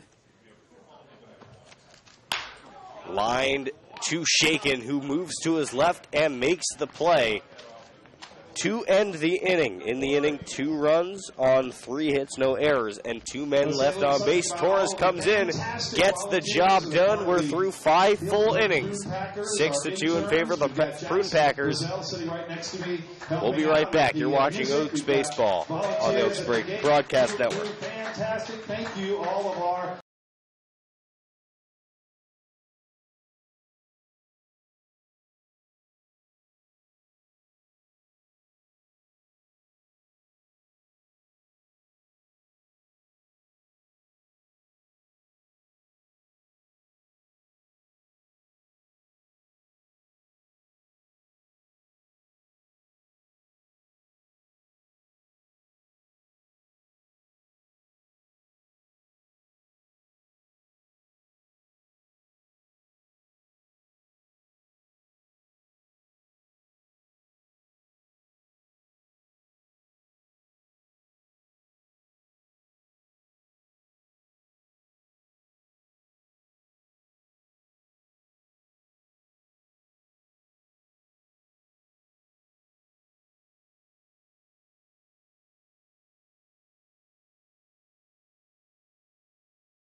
number 1, Tanner Wright.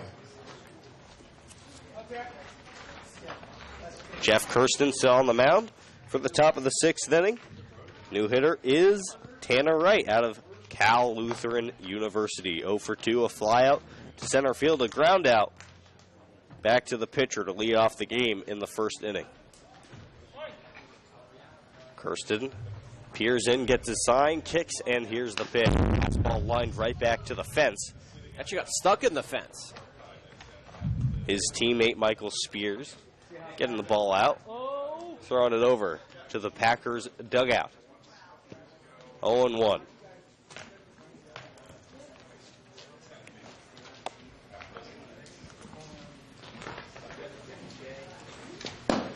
Owen pitch to right, downstairs and away. 2-1.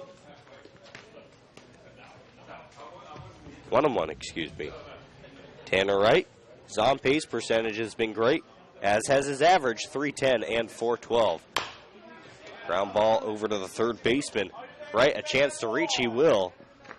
Selma not even able to field the ball on the grounder. And a good start. That should be ruled a hit for Wright right there. No, it is, and that is a good infield single, regardless of if Selma could have handled it or not. Tanner Wright is so fast, especially out of the box, that there would have been no play to make. Good leadoff single right there for the Cal Lutheran second baseman. Maybe this is the inning the Oaks can muster up a rally and get right back in this thing. Right, a big lead over at first. He won't test the arm of Bradnowski. The first pitch into Spears, he swings and misses. 0-1. Spears, a base hit, a stolen base, a run scored in the 4th, and a flyout to right field back in the 1st. Kicks and offers. Next pitch upstairs on the fastball. 1-1.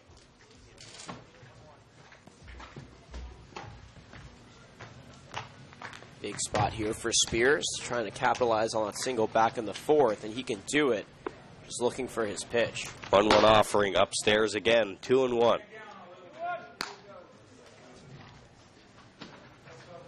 The game has had a fast pace early on, but maybe the heat starting to get to the players, the coaches, the umpires. 2-1 offering upstairs, inside, 3-1. And now a spot here for the Oaks to draw their only second walk of the ball game. If they can, with nobody to weigh, and get the big bats, Brandon Lewis and Chase Cockrell currently on deck and in the hole up, that can mean well for Conejo. Next pitch, runner goes, but a walk is taken.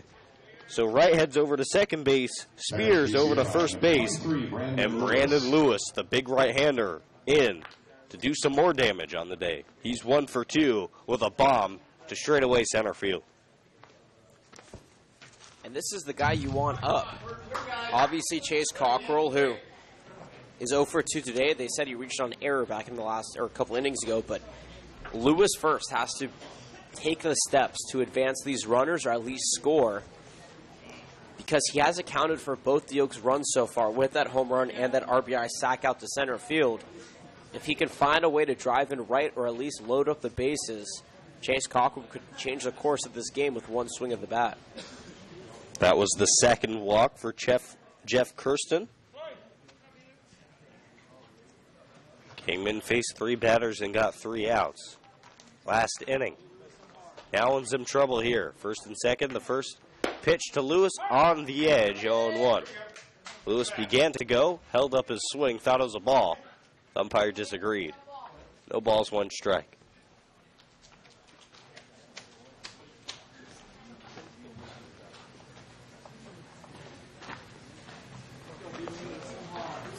Right at second, Spears at first. The next pitch into Lewis. Blocked behind the plate by Bradnowski. 1-1. Lewis is going to wait for his pitch. He was down in the count in that home run at bat back in the first inning, 1-2. Took a couple of pitches to make it 3-2 and finally got the pitch that he was looking for. That's something he's been working on a lot this season, is waiting for his pitch. Last year we saw a lot of swings at first pitches or at strikes, but he's not necessarily just swinging at strikes now. He's swinging at pitches that he thinks he can hit, especially out of the ballpark. 1-1 pitch, kicks and offers. Curveball, ground ball over to third base. He tags third. Now overhand over to first. Gets Lewis by a step. A double play, unconventional. Dave Solis coming out to argue the call. Lewis thought he was safe. As of now, Tanner Wright out at third base. Spears heads over to second. Lewis out at first on the 5-3 double play. If there wasn't a poll in our way, we would show you the conversation, but unfortunately, due to where we're set up, that's not the case. But we will tell you as Solis makes a quick exit back to the dugout and shakes his head. I think that he was adamant that Lewis was safe, but you can't overturn that call, especially in the CCL, and right there, that rule stands. Especially on the road. It's up to Chase Cockrell. 2 outs, man on second, takes a first pitch fastball in the dirt. I don't know. Yeah, that was a quick meeting from Solis and the first base umpire. Really no argument for Solis. He did not have a great vantage point from the dugout, seeing if Lewis was safe or not. 1 ball, no strikes. The next pitch into Cockrell. Lined into left field, dropping for a base hit. Spears rounds third. He'll head home. The throw to the plate will not be in time. The Oaks get another one back. Trim the lead again. 6-3 in favor of the Packers on the Chase Cockrell RBI base hit to left field. Batter next from Cal State, Los Angeles. And that's what you get when you get one of the top 35 players in the country on your team. Consistent production right there. Chase Cockrell able to bring in the speedy Michael Spears and try to at least get this Oaks team within striking distance. And unfortunate, because that hit would have done a lot more damage had the Oaks had those runners on that got out on the double play. First pitch to Tillman, a short roller over to the pitcher. Kirsten over to first, gets the third out in time. Tillman is out. Not before. 1 run on 2 hits. No errors, and a runner left on base for the Oaks. 6-3 in favor of the Prune Packers. You're listening to Oaks Baseball on the Oaks Baseball Broadcasting Network.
Quentin Selma. Quentin Selma.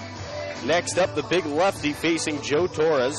Selma and Torres, both members of the University of California UC system. Selma from the University of California, Berkeley. Torres from the beautiful UC Davis. First pitch into Selma, a ground out and a strikeout victim. He swings and misses, and a fastball thrown right by him, 0-1.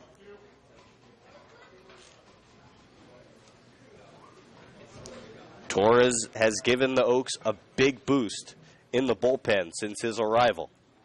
0-1 pitch. Foul tipped off the plate, and now foul, 0-2.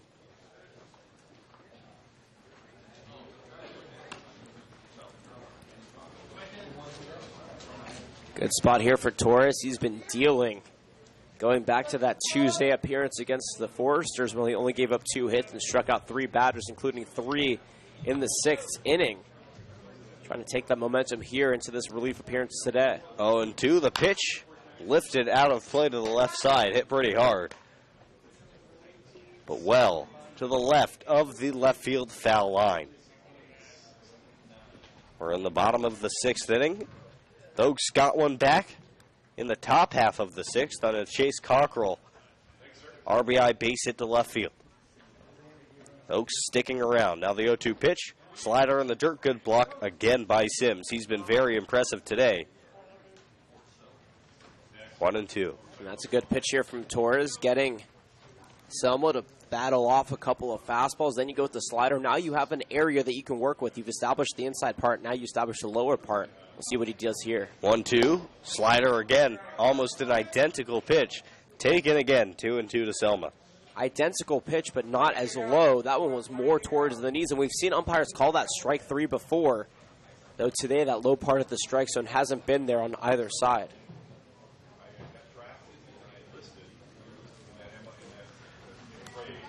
The 2-2 pitch lined into left field deep. That's going to drop for extra bases. Selma rounds first, heads to second base. Will he test 3? No, he will not. A big stand-up double by the big left-handed hitter. The Packers in business again with a runner on second base and nobody out. Yeah, the Packers want that run back that they gave up last inning, or in the top half of the inning against the Oaks. And that's a good first step. Double it up here to start off the inning. Get a runner in scoring position early and allow the rest of your offense, the bottom part of the order that has been pretty good today so far, to do the work. That was the 5th double on the season for the slugging Selma. Cole Rodneski, the next hitter. Swings and misses at the ball in the dirt, 0-1. Rodneski, a Yukon Husky, plays his summer ball on the opposite coast. 0 for 2 today, a strikeout and a flyout on the infield. 0-1 pitch. He shows bunt, gets it down to Torres. Torres bobbles it, looks to second, fires over to Cockrell at first base for the first out of the inning. I think that bobble worked out in his favor because he had to turn around, and when he turned around to retrieve the ball after he bobbled it, it forced Selma to get back to second base, and Torres still had enough time to nab Bronensky back at first base. For all intents and purposes, that worked out pretty well there for Joe Torres. Luke Fagan, the new hitter, he slugged his first home run of the season today. Back in the second inning. Also a base hit in the 5th. Takes the first pitch off the plate, 1-0. Selman off of second base. He doubled to left field. Rodneski, a ground out victim. The 1-0 pitch, Torres checks the runner, kicks and offers. Slider, a half swing chopper over to Cockrell at first base. He doesn't really have to move all that much. He fields the ball, tags first base for the second out of the inning. But Selma moves over to third on the ground out to third, or the G3 unassisted. Yeah, it was supposed to be a check swing that everybody thought would go foul. It hit the foul line, then rolled fair. Cockrell had to slide over to his left just a little bit and make the catch, but nonetheless, a pretty easy out, number 2 here for the Oaks. And Torres, after giving up that leadoff double, has 2 quick outs, and that's what you want to do, work yourself out of a jam and try to not give up any more runs here with the Oaks still trailing by 3. Champion, the third, the new hitter, takes a fastball over the heart of the plate, 0-1. Champion, base hit to left. In the first inning, he came around to score. A strikeout in the second, and then a double to left. He came around to score in the fifth. 2 runs scored, 2 for 3. 0-1 pitch, a slider up and in, 1-0. And with his, with his batting average still above 600, he is playing like a champion so far this season for the Healdsburg Prune Packers. One of the most creative play on words to all the dad season. Jokes just keep on coming. 1-1. Kicks and offers to Champion. Slider lifted high and deep to left field. Way back at the track, at the wall. It is. It's a ground rule double. I believe it's a ground rule double. I was prepared to say the ball was out of here because I saw the ball bouncing in the street. Apparently, the local rules say that if it hits off the scoreboard or something like that, I don't know if it bounced on the track and then went out. Either way, it's a grand rule double, an RBI double for Champion, who continues to rake and haunt the Oaks. I'm not exactly sure what the rule was here that ruled that a ground rule double, but yeah, there's a football scoreboard out there to left center that the ball hit off of and then went over, but because it would have hit off the fence behind it, they gave him the ground rule double. First pitch taken to Sam Wesniak. Off the plate away, 1-0.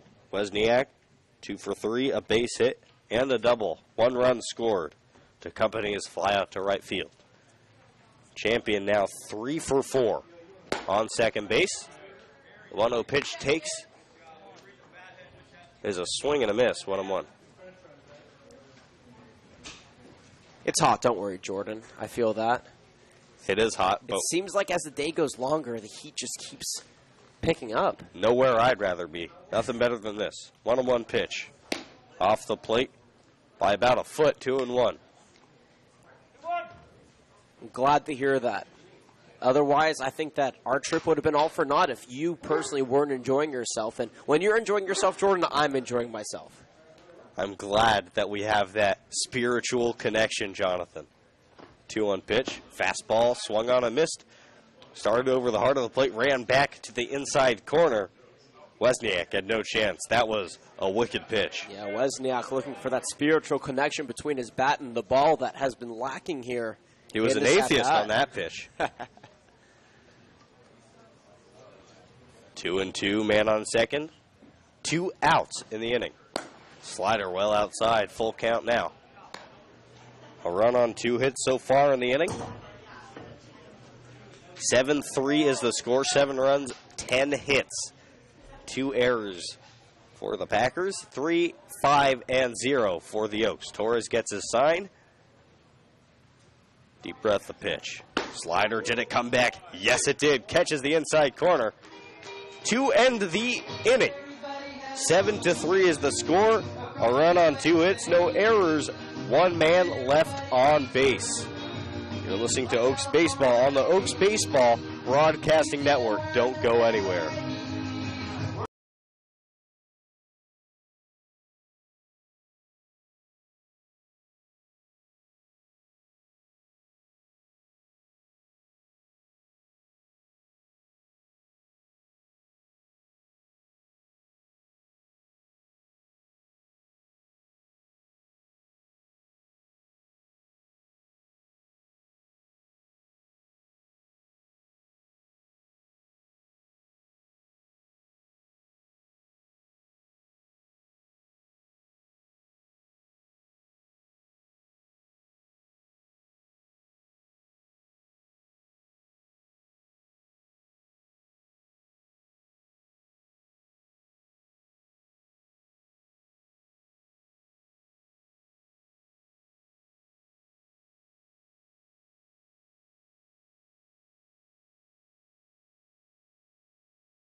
Back in for the top of the 7th inning for play-by-play in this 7-3 game until the 9th inning. Here's Jonathan Rifkin. Thanks, Jordan. Hope everybody's enjoying their Saturday as much as we are. 7-3 the score is the first pitch into Drew Sims.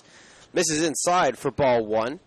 Sims is 0 for 2 on the ball game with a pair of strikeouts. The Oaks overall trying to make up the 4-run deficit here as we hit the latter part of the game. That one sliced over to second, though routine to Arias as he fires it over to first. For out number 1.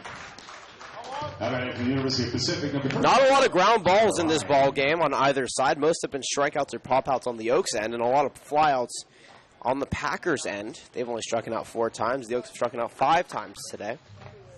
And Tyler Ryan will step in. He's 0 for 2, a strikeout and pop-out.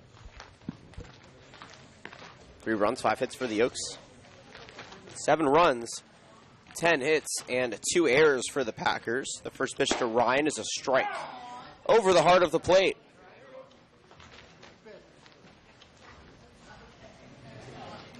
Tyler Ryan. His batting average was just under 200 to begin this game. That has gone down a tad. But overall, he's still seeing the field pretty well and putting the bat to ball, which is step number 1 to getting a hit. The 0-1, a curveball fouled off his leg as he shakes it off. 0-2 the count. It has been a long and a short ball game, and what I mean by that is it is so hot that I think everybody's just kind of going through the motions. It feels like it's been long, but the game time has only been an hour and 20 minutes. It's almost as though everybody here is conserving that last bit of energy for the second part of the doubleheader. The 0-2 misses up and away, 1-2 the count. Yep, this is game number 1 of 2 games today. Game number 2 will take place tentatively at 6 o'clock or 30 minutes after the first game if it ends by 5:30 or later. The 1-2 offering misses outside. Jeff Kirsten has the count even now, 2 balls and 2 strikes. So tentatively 6 o'clock. We'll be back on 10 minutes before first pitch for starting lineups and a little bit of pregame. Then tomorrow's game, game 3 of the series, will be at 10 o'clock. The 2-2 sliced and fouled. We'll do it again here for Tyler Ryan. The man with 2 first names, as we call him. Hey, Jonathan, I have a quick question for you. I have a quick answer for you. Does this stadium that we play in for the Oaks this year have the most seats of any stadium we play at this year? No, and that is because in terms of sample size that you have had, yes, that we have seen. But on Wednesday, we're headed up to San Luis Obispo to play the Blues, and they get about 3,000 fans, 2,000 to 3,000 fans at their games. Wow. It is pretty incredible, the production up in San Luis Obispo, and you're going to witness that firsthand. It is a sight to behold. 2-2 pitch, bounces, 3-2 the count. So, in terms of capacity, no. In terms of what we've seen so far this year, yes. Interesting. A lot of seats here. We're in the wooden bleachers behind home plate. There's metal bleachers out over to our right behind the Oaks dugout, and then football bleachers out over right field. A lot of space for fans, but still not as big as Sinsheimer Stadium. That ball bounces, ball 4, and Tyler Ryan is on with a 1-out walk here in the top of the 7th inning. People in San Luis Obispo just can't get enough Oaks baseball. They need to get over to the yard to see the Oaks play. University of Michigan, David Appleby. When the Oaks are in town, they fill that stadium. Sam Shaken. Sam Shaken steps in here for his first at-bat. They originally announced it as David Appleby, the pitcher, but Mr. Appleby got a good laugh. Appleby hasn't taken an at-bat since high school, he told me, when he went 1 for 2 in a ball game. Sam Shaken steps in and takes the first pitch low for ball 1. Runner on first, 1 away. And that was the 3rd walk drawn by the Oaks all game long, and 3rd given up by Kirsten. Ryan on first doesn't possess blinding speed, but he can get around if he gets a jump. The 1-0 pitch out back right off the screen where our crowd mic is set up. 1 ball, 2 strikes now to the actually 1 ball, 1 strike, I should say, to the Valparaiso Crusader. Batted just over 280 for that team in their inaugural season of the Missouri Valley Conference. Moved from the Horizon League to play more competition, and Shaken had a pretty good year The 1-1 slice down the left field line. That goes to the corner. Rounding second, going to third is Ryan. Having trouble with the left is Champion the third. Coming home on the throw is Ryan, and the throw will not be made by Wesniak. An RBI double puts Sam Shaken at second base, and the Oaks trailing 3. It is now 7-4 here in the top of the 7th inning with 1 out. A roped double to left field from Sam Shaken off the bench. He was ready to play, no doubt in my mind. Got a pitch up, it was hanging, and he did not miss it. One of his best swings, I would say, in about a week. Yeah, Shaken in his first at-bat, able to find the seams and the spot in the field. That brings up Elijah Alexander. He's reached base 2 times today in 2 at-bats. He slaps that one foul for strike 1, though on the ball game, 1 for 1 with a single. He walked in the 5th and then was caught stealing to end the 5th inning. In similar fashion, he was caught stealing to end the 3rd inning. He stole second base successfully and then got a little testy, went to 3rd, but was thrown out trying. 0-1 the count here to the UTRGV Slugger. The pitch is a strike at the knees, 0-2 the count. A lot of green here in Northern California. You know, a lot of people talk about, especially at this time, how brown it is, but you drive between Santa Rosa up to Healdsburg and then up to Eureka, the central part of Sonoma County, and it is just absolutely gorgeous. A big reason why it is known for its wine. The 0-2, called strike 3 on the outside corner. The curveball froze Alexander, and he strikes out on 3 pitches. The first strikeout of the ball game for Jeff Kirsten. Number 1, Tanner Wright. Yeah, the big reason for that greenery is the rain that you see all year long around here, much more than in Thousand Oaks. Yeah, no rain in Southern California. It seems that the NorCal parts, especially up here in Healdsburg, take the bulk of that rain. Seems like they get the extreme weather on both ends, at least from our small sample size. The 1-0 offering, or I guess the 0-0 offering, turns to 1-0 to Tanner Wright. He's 1 for 3 on the ball game with a single, a flyout, and a ground out. But yeah, it's very interesting. You drive up to, if you're driving south, let's say starting at the Oregon border, it is absolutely gorgeous, and then you reach Santa Rosa. The 1-0 pitch is swung and a miss to 1-1 in the count. You hit Santa Rosa, and it's beautiful, all green. That's where the team is staying, about 20 minutes south. You know what I find funny, Jonathan?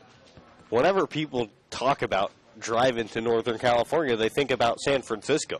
San Francisco isn't technically, it is technically Northern California. It's halfway up, and then you got another half to go that nobody knows about. 1-1 pitch is right down the heart of the plate, 1-2 the count. And that was the conversation I actually had with our statistician, Jacob Plack, last night, was how sparsely populated Northern California is versus Southern California, because you just have a bunch of small cities that a lot of people from outside California never think about.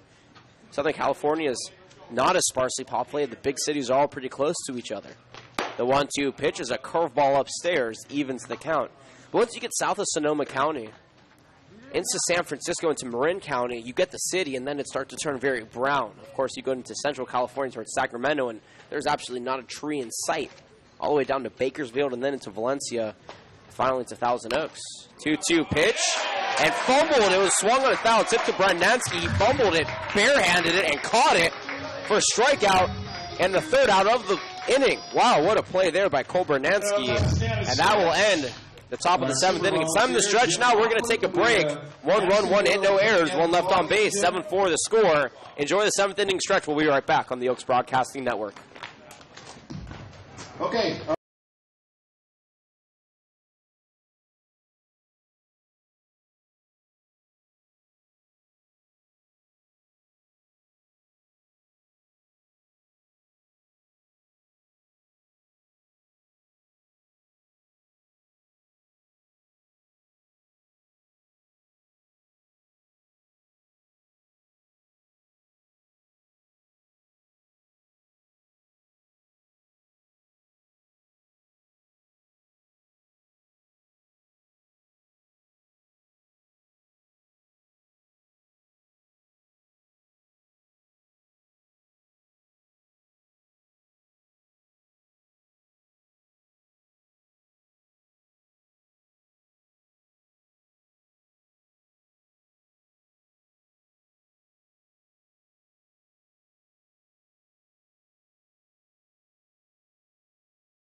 Second baseman number 8, Eric Ma Arias. takes the mound here in the bottom of the 7th inning. Hope everybody enjoyed the stretch.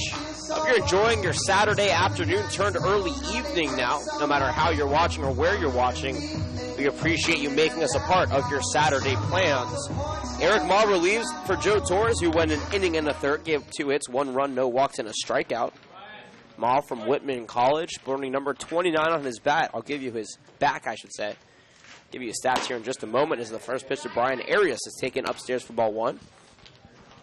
Arias is 0 for 2 today with a sac fly back in the first that scored a run, a fly out in the third, and a ground out into a double play that scored another run. So 2 RBIs, but an 0 for 2 ball game for him. Ma's splitter in there, 1-1 the count. On the season for Eric Ma, this is his 6th appearance. He has a 1-0 record, 11 innings pitched, which leads the team. Only 5 hits, 10 strikeouts to 3 walks. Only giving up 1 run as that pitch misses low and away, 2-1 the count. For a .82 ERA, that leads the team with the amount of innings that he's pitched. Out of Whitman College, his 2nd year with the Oaks. He actually redshirted this past season with Whitman. He still has 3 years of eligibility. Deals the 2-1, a fastball over the heart of the plate, 2-2 the count. And last year, his ERA was over 6 with the Oaks, so that redshirt season gave him an opportunity to work on his stamina, work on that splitter that has been oh so good for him this season. And he's worked on his placement, and that's why he's been one of the most effective pitchers in the CCL up to this point. Offers the 2-2, slapped over to the left, and that's going to drop for a single. Brian Arias. No, it looks like it was actually mishandled in there in left by Tyler Ryan. That allows him to get to second. So what should have been a single, Ryan loses that ball and lets Arias go over to second base on the leadoff double. Only the 2nd extra base hit given up by Ma all season long. And that puts an important base runner on here for Healdsburg because they want to extend this lead as much as possible. The Oaks are swinging the bat decently, but runners left on base once again, a story of the ball game. Jacob McNichols steps in now and takes a first pitch ball low and away. On the day for McNichols, 1 for 2. A home run that drove in 2 runs back in the first, a fly out to center in the third, and a walk in the 5th. Ma checks the runner, toes the rubber, offers the 1-0, foul tipped into the glove of Bryce Drew, 1-1 the count. Give you a reiteration of the Oaks field for you here in the bottom of the 7th inning with a runner on second. From right to left, Michael Spears, Elijah Alexander, and Tyler Ryan. I'll give it the infield here in a moment. The 1-1 popped up towards first base, but out of play. 1-2 the count. Chase Cockrell occupies first. The middle infielders. At second is Tanner Wright. Sam Shaken at short. Over at third, Brandon Lewis, and behind the dish, Bryce Drew. Drew Sims. A lot of Drews on this team. We have Drew Veet and Drew Sims. Bryce Veet, there we go. That one is popped up high and deep to center field, though. Alexander has room and makes the catch for out number 1. Runner tags from third base as the throw comes in, not in time. And Arias is at third base on the fly out to center. Productive out here for the Packers. They have their 8th run of the ball game, 90 feet away from scoring at third base. So you're right, we have Bryce Veet and we have Drew Sims, Zach Kamiko, the other catcher for the Oaks. With one more possibly joining the team towards the end of the month. We are at the liberty of sharing that information, but not who it is yet. As Toftlin sends one to the left center field on the first pitch he sees. Striding in home is Arias, and that'll be good for extra bases as well. Dane Toftlin stands on second base, his first base hit of the ball game. He's now 1 for 3. UC Riverside and an 8-4 ball game now here for Healdsburg into the 7th inning. Eric Ma has been able to get an out in the inning, but also has given up 2 hits and an RBI. And now Ryan Ruley will step in, 1 for 3 to his day. He'll try to drive in that runner from second. The first pitch, big swing and a miss for strike 1. 8 runs, 12 hits, 2 errors for Healdsburg. 4 runs, 6 hits, 1 error for the Caneo Oaks. Ma offers the 0-1. Another swing and a miss for strike 2.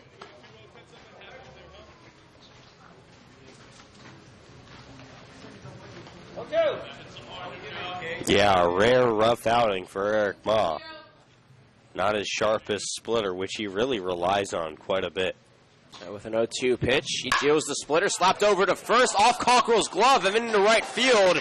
Rounding third, coming home is Toftel, and the throw will not beat him as the ball is hit out of the glove of Drew Sims, and advancing from first to second on the throw is Ruley, an RBI single, and then an advancement on the throw puts the Packers up 9-4 with one out here in the bottom of the 7th inning.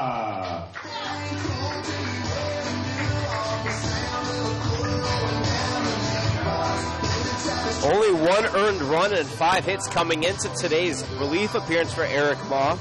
He's given up 3 hits so far and 2 runs. The Packers have had the Oaks pitchers' numbers all game long with 9 big runs up on the board right now for Quentin Selma. Doubled his last time up, takes a breaking pitch low and inside for ball 1. Grounded out. Back in the 2nd, struck out in the 4th, and doubled and came around the score in the 6th. Ma deals the 1-0. This is low, 2-0 the count.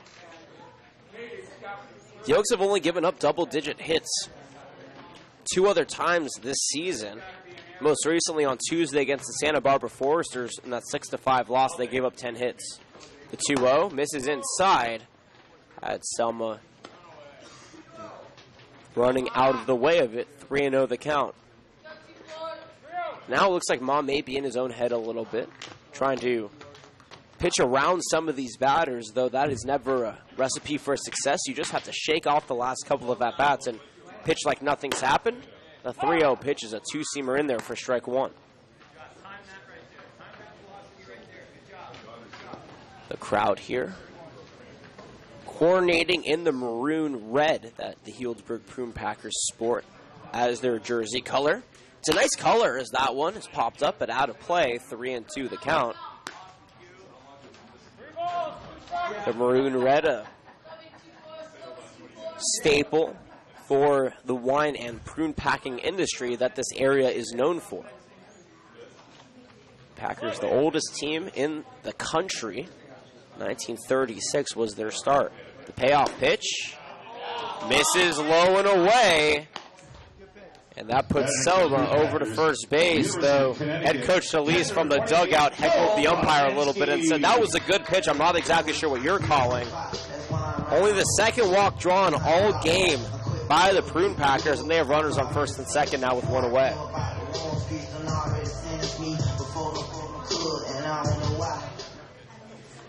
A long inning here for Eric Maas. Cole Branonski steps in. The first pitch he sleeves is slapped over to third on the hop. Lewis over to second for 1, but it gets past right. Rounding third and being waved on home is Ruley. The throw will not come on in, and that's an error on the second baseman, Tanner Wright. 10-4 the score now with runners on second and third. Batting next from Indiana State. Errors now 2 apiece and big errors.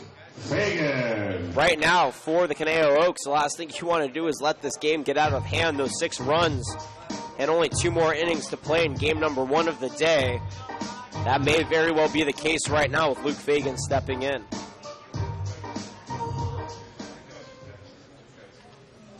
That run is unearned because it's scored by way of the error. The 0-0 here to Fagan is a strike on the outside corner. He's 2 for 3 on the ball game with 2 runs scored and a home run in the number 9 spot, giving a lot of production to the Prune Packers' bottom of the order. Ma checks the runner and deals the 0-1. A strike at the knees, 0-2 the count to Fagan.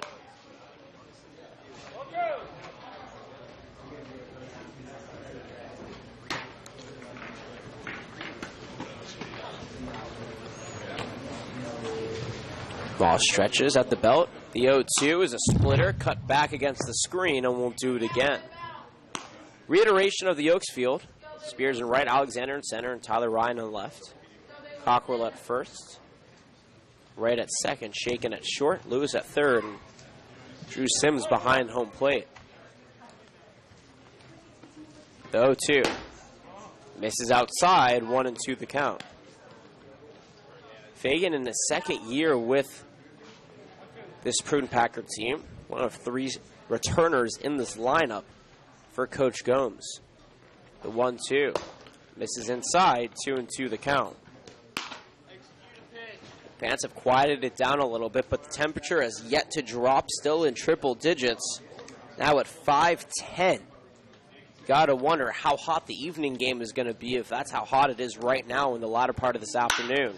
The 2-2 is skied to right field. Making his way over to it is Michael Spears for out number 2, but that is far enough to score the base runner Quentin Selma and give an 11-4 lead to the Prune Packers. 32, Wendell Champion the second. Advancing the second on the play was Brodnunski. 2 away, 11-4 the score, and back to the top of the order we go to Wendell Champion the third. 3 for 4 today. A pair of doubles, an RBI, 2 runs scored, and a strikeout. The 0-0. Caught on the outside corner for strike 1, though I do believe that Sims framed that very well. Yeah, that was one of the best frames I've seen all season. And also probably a tired umpire. The 0-1 offering. Swung on foul, tipped back into the glove of Sims. 0-2 the count, and once again, Ma out ahead of some of these batters. So far, he's given up 4 runs in the inning, 3 are earned. Only 3 hits. Toes the rubber, checks the runner, and deals the 0-2. In the dirt, good block though by Sims. He loses the ball, but it's right behind him. He finds it quickly, 1-2 the count. The Oaks now in right field in foul territory. Everybody vacated the dugout because there's absolutely no hiding this heat.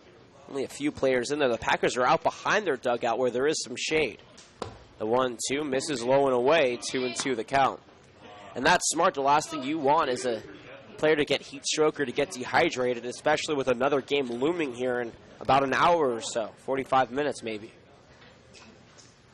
2s across the board now, 2 balls, 2 strikes, 2 away. Ma deals, big swing and a miss.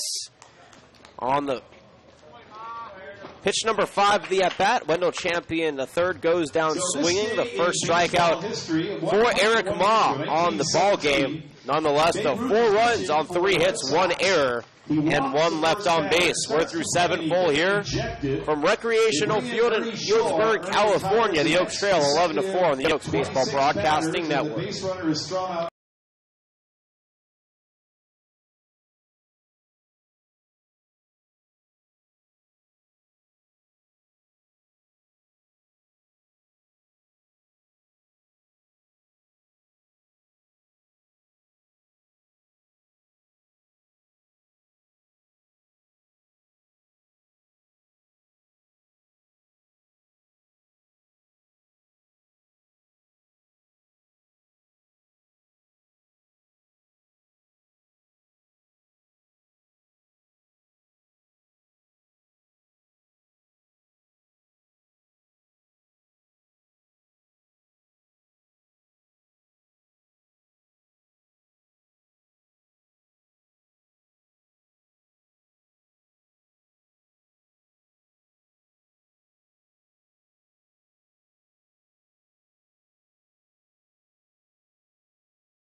Leading out the top Jeff of the Kirsten's day is done.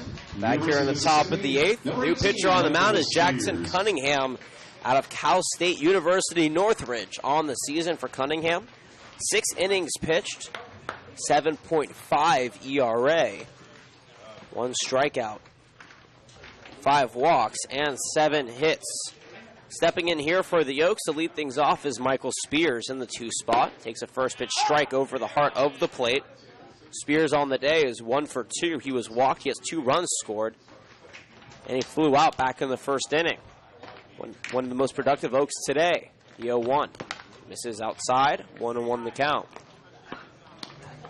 The field for the Packers here in the top of the 8th inning, up 11-4. Ryan Ruley in right, Luke Fagan in center, and Wendell Champion third and left. Give you the infield here after this pitch. Cunningham toes the rubber and offers the 1-1. This is up and away, 2-1 the count. Dane Toftelin at first, Brian Arias at second, Sam Wesniak at short, Quentin Selma at third, and Cole Branansky behind the dish. The 2-1, a strike on the outside corner, evens the count now, 2 balls and 2 strikes. Jeff Kirsten today went 3 innings, gave up 3 hits, 2 runs, both were earned, walked 3 and struck out 1.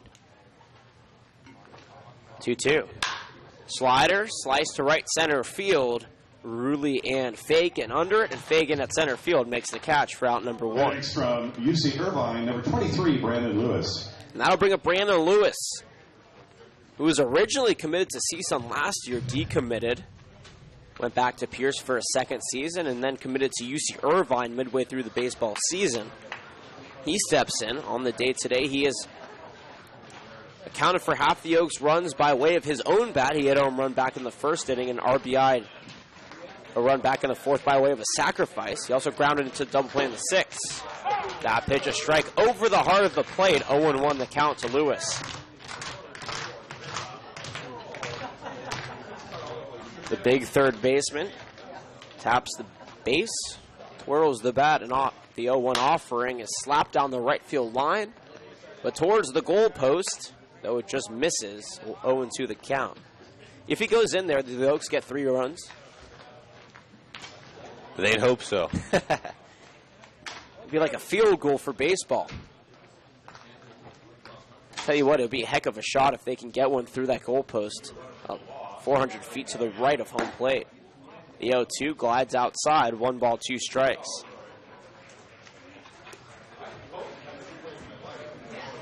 Recreational park. A national park recognized by the United States as a monument as well. The 1-2 has popped up and out of play. 1 ball, 2 strikes. Just because of the history here, if you like baseball history, I mean, since 1917, this has served as Northern California's premier park, at least for recreational play. Joe DiMaggio and Dom DiMaggio, some of the earlier names played here. Babe Ruth made an appearance here in the 1920s. More recently, Johnny Gomes. 1-2.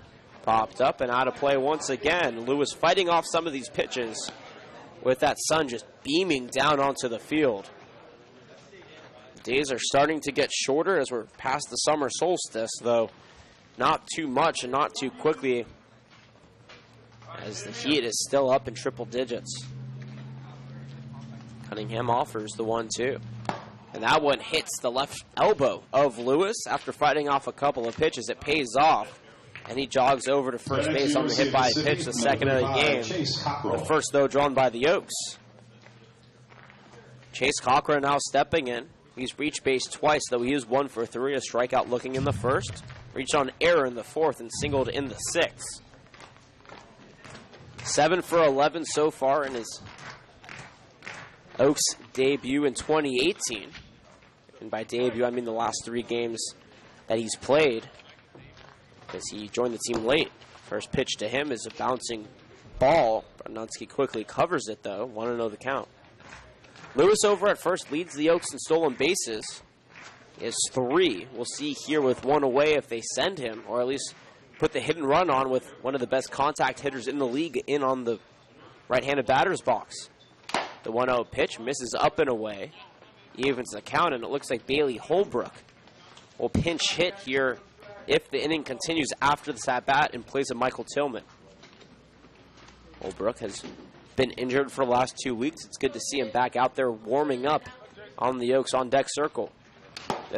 2-0 is a home run, swing and a miss. 2-1 the count.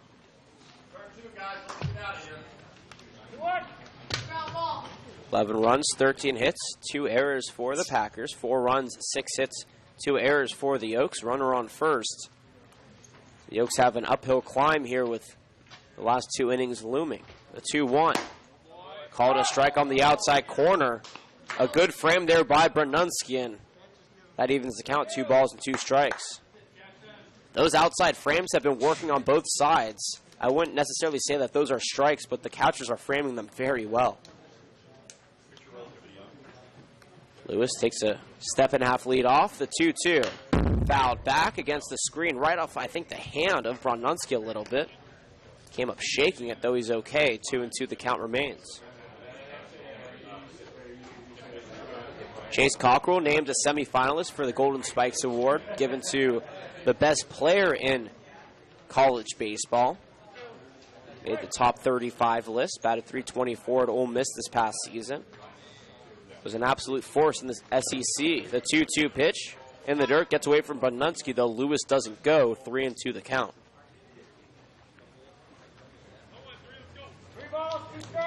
The shadow's getting longer as the sun begins to set, but even as the sun begins to set, the temperature is yet to really drop. Payoff pitch here looming for Cunningham. He toes the rubber and deals.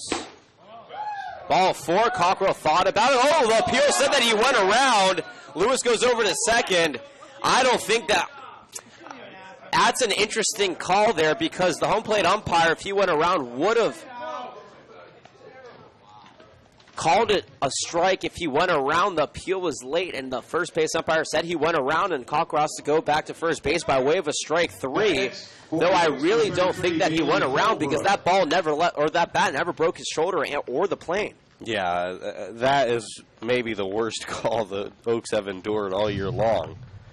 And I think it's just a result of the umpire trying to get to game 2 in an 11-4 game. But it's unfortunate because, 2 on with Holbrook at the plate, some pop. The Oaks could have had a really big rally. Runner on second. Lewis advanced on the confusion as Bailey Holbrook steps in for his first at-bat in about 2 weeks. Michael Tillman's day is done. He's 0 for 3. 2 strikeouts and a ground out. Holbrook undecided where he will go in the fall. Standing tall at 230 in the left-handed batter's box. Batting .063 on the season. Has 2 runs scored and 5 strikeouts. Swings and misses on that one. 1-1 the count. And Cockrell still seething over there in the Oaks dugout. At the end of a rough call if you're a Conejo Oak. 1 ball, 1 strike here to Holbrook. Takes a couple of practice swings. Now is ready. Cunningham deals low and inside. The ball gets away from Brununski, though Lewis will not test it. 2-1 the count.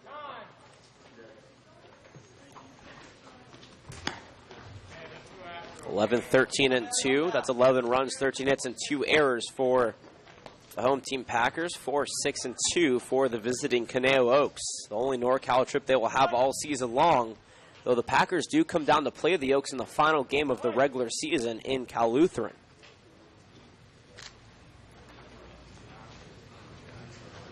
(2-1). Popped over to first on the hop.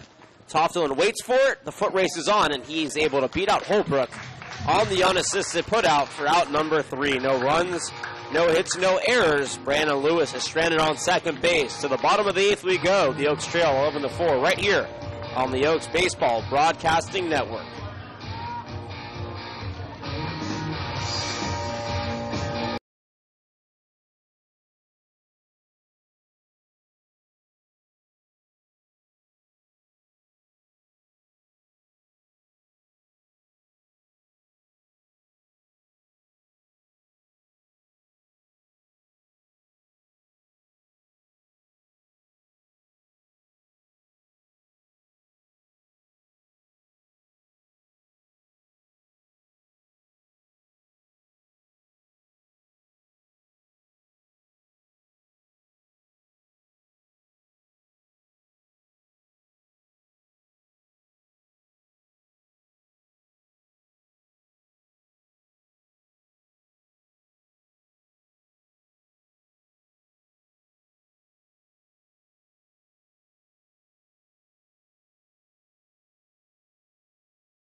Wozniak. The Cal Berkeley Golden Bears, Sam Wozniak leads things off here for the Packers in the bottom of the 8th. Welcome back, everybody. Jordan Brenner, myself, Jonathan Rifkin, on hand with you towards the end of game number 1 of our doubleheader. Game number 2, 30 minutes after game number 1, or at 6 o'clock, depending on which one comes first, though. We're already nearing that 30-minute mark. Eric Ma back on the mound, pitches a strike on the inside corner to Wozniak. 11 runs, 13 hits, 2 errors for the Packers, 4, 6, and 2 in the same categories for the Yokes. Wozniak on the day is 2 for 4. Splitter, cracked over to the third, but foul, 0-2 the count. A double, a run scored in the first, a fly out in the third, a single in the fifth, and a strikeout looking in the sixth is what Wozniak has accumulated on his stat sheet today thus far. The Yokes trying to stifle this offense one last time and try to make up the 7-run difference in the top of the 9th. The 0-2 popped up to center field. Alexander veers to his right and makes the catch for out number 1. Texas, San Antonio. Second baseman, number 8, Brian Arias. And that brings up the University of Texas San Antonio Roadrunner, Brian Arias. He's had a pretty good day. A sacrifice RBI back in the first, a fly out in the third. Grounded into a double play in the fifth, but scored a run and then doubled and scored in the seventh. Good for a 1-for-3 day with a pair of RBIs and a run score.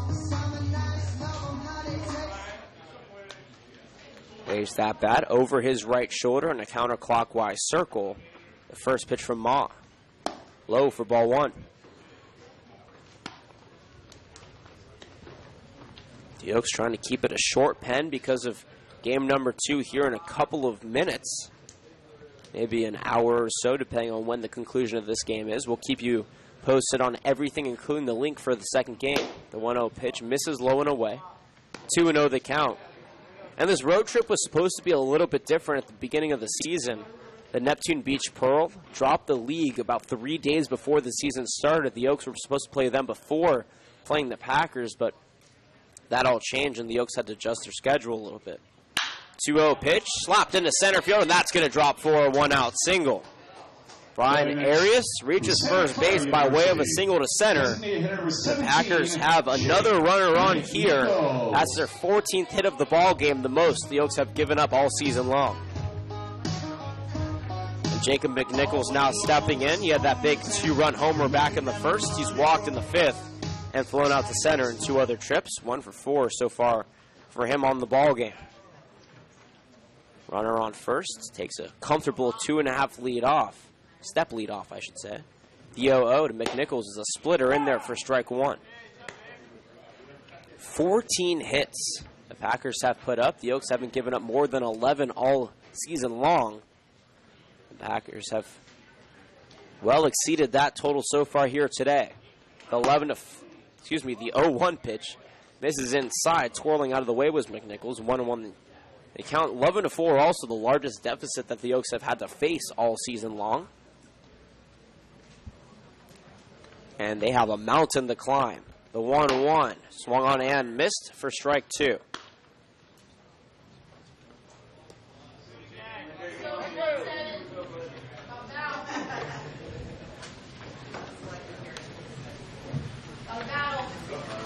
Double play here.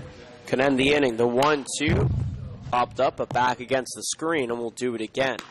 The Yokes middle infield has been very good at turning, too. They've been successful more often than not. Sam Shaken and Tanner Wright have been a lethal combination, though Tanner Wright does have an error to his game today.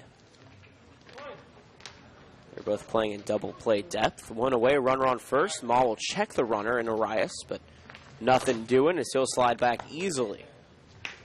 1 ball, 2 strikes, the count remains. Ball toes the rubber, takes the sign.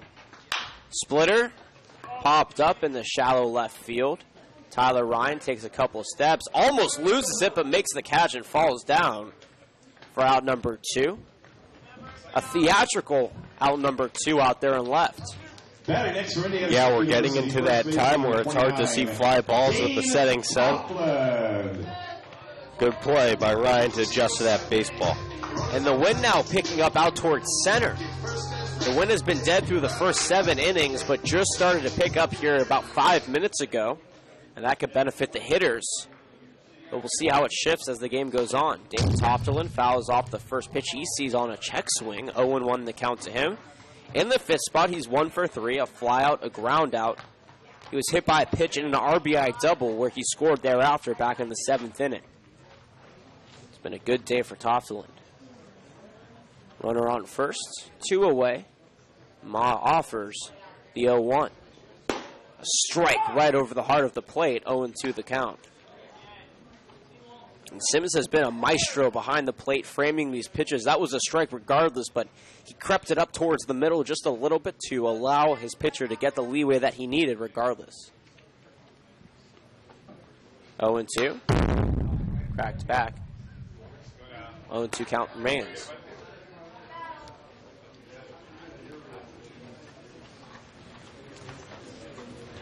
Eleven, 14, and 2 up on the board for the Packers. 4, 6, and 2 for the Oaks. Time is called. Now we're back to baseball. The 0-2. Grounded over to second. Through the glove into center field of the diving Tanner Wright. Rounding second. Going to third is Arias. And that is another 2-out hit here for the Prune Packers. They are in business once again with runners on the corners and 2 away. And we'll have a pinch hitter, sporting number 20 here on his back for the Prune Packers. We'll get you a name here in just a moment. Cade Peters from UC Riverside will come in place of Ryan Ruley. Fouls off the first pitch he sees for strike 1. Ruley's day is done. He went 2 for 4 with an RBI, run scored, and a pair of singles. 15 hits now for the Prune Packers on a very hot day. They have been not feeling the heat as much as the Oaks, apparently. The 0-1 pitch, skied high to right field, making his way to it is Spears at the wall, and he makes the catch for out number 3. A loud out there ends the 8th inning. No runs, 2 hits, no errors, and 2 left on base. We're through 8 full here. The Oaks have one more opportunity to make up the 7-run deficit, and we'll see if they can do it on the other side of this break. The Oaks trail 11-4 on the Oaks Baseball Broadcasting Network.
Sims. Oaks trail 11-4. Welcome back here, everybody. Ed O'Bannon from Southern Nevada is the new pitcher on the mound.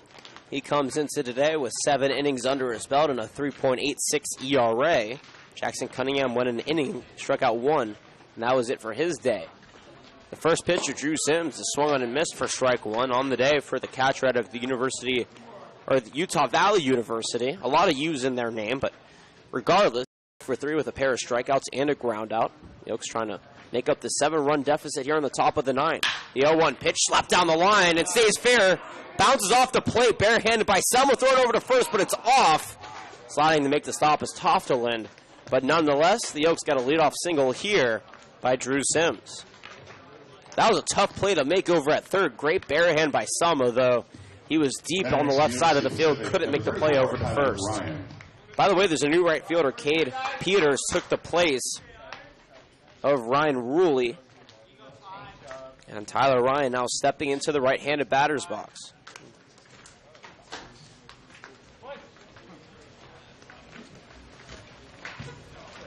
Ryan is 0 for 2 on the day. He has walked and scored a run. Takes a first pitch strike on the outside corner. 11 runs, 15 hits, 2 errors for the Packers. 4 runs, 7 hits, 2 errors for the Oaks. Runner on first.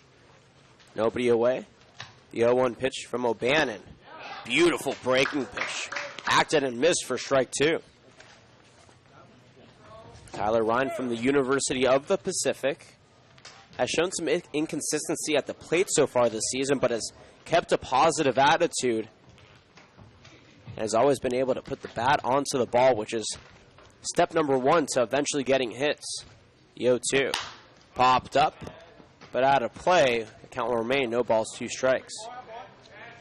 By the way, Will Pickett's for the Oaks waiting on deck. He will be a pinch hitter, hitting in place of Sam Shaken. First, Tyler Ryan still has some work to do in the right-handed batter's box. The heat just sitting right now and greeting everybody at the ballpark.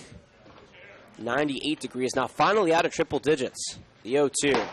Foul tipped back into the glove of Brenunski for strike number 3. First strikeout on the game for O'Bannon puts out number 1 up on the board here in the top of the 9th inning. And Will Pickett's now stepping in the place of Sam Shaken, who went 1 for 1 with a double. Pickett's on the season here for the Oaks. Batting .056. Though he has been hit 3 times, 5 strikeouts, 6 walks. Headed to Cal State Bakersfield in the fall from Pierce Junior College. Takes the first pitch up and inside for ball 1. Looks like game 2 of our doubleheader will start just a little bit after 6 o'clock. Again, 30-minute courtesy period between this game and the next game. They'll turn over the field. We'll get lineups. And we'll start about 10 minutes before first pitch. We'll keep you posted on when that time is once the conclusion of this game has happened. And the new link will be posted on the Oaks website as well as tweeted out once that has been released as well. The 1-0 pitch to Pickett is a strike on the outside corner. He thought about going around, held back, but it's a strike nonetheless. One's across the board now. 1 ball, 1 strike, 1 away, 1 on. To the infielder from Pierce Junior College, headed to Cal State Bakersfield. O'Bannon deals the 1-1, slapped over to short on the second hop.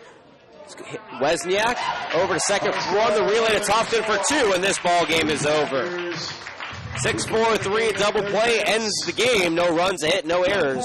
Nobody left on base. The final line, 4 runs, 7 hits, 2 errors, and 4 left on base for the Oaks. 11 runs, 15 hits, 2 errors, and 6 left on base for the Prune Packers. Big scorers on the day. Brandon Lewis had a home run in the first. He ended up going 1 for 3 with 2 RBIs. Chase Cockrell went 1 for 3. Reached base twice, one by an error, a single on a pair of strikeouts. Drew Sims went 1 for 4. And Elijah Alexander went 1 for 2 with a single, a walk, and a strikeout. On the other side for the Packers, Wendell Champion, the third, went 3 for 5. Sam Wesniak went 2 for 5. Brian Arias went 1 for 3 with a pair of RBIs. Dane Toftlin went 1 for 4. Check that, actually 2 for 4. And Quentin Selma went 1 for 3 with 2 runs scored, a walk, and a double. Jordan, your final analysis of the game, because we do have to wrap it up to get you set for game number 2 of the day. Well, I think the Oaks just were a little bit fatigued, and at this point, you cannot dwell on the shortcomings of this game 1. It's time to regroup, cool off for a little bit, and get set and try and split this doubleheader, which I think would be an enormous positive for this team. Ryan Sharif gets the win.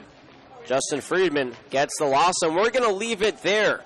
In about 30 minutes from now at 6:10 West Coast time or so, we will have game number 2 for you on the day. The Oaks drop game number 1, 11-4.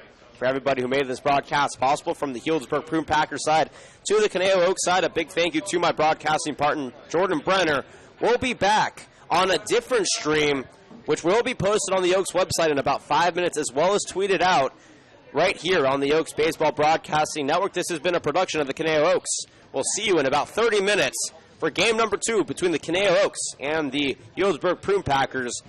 Once again, the final score, the Prune Packers beat the Oaks 11-4. We'll see you very soon.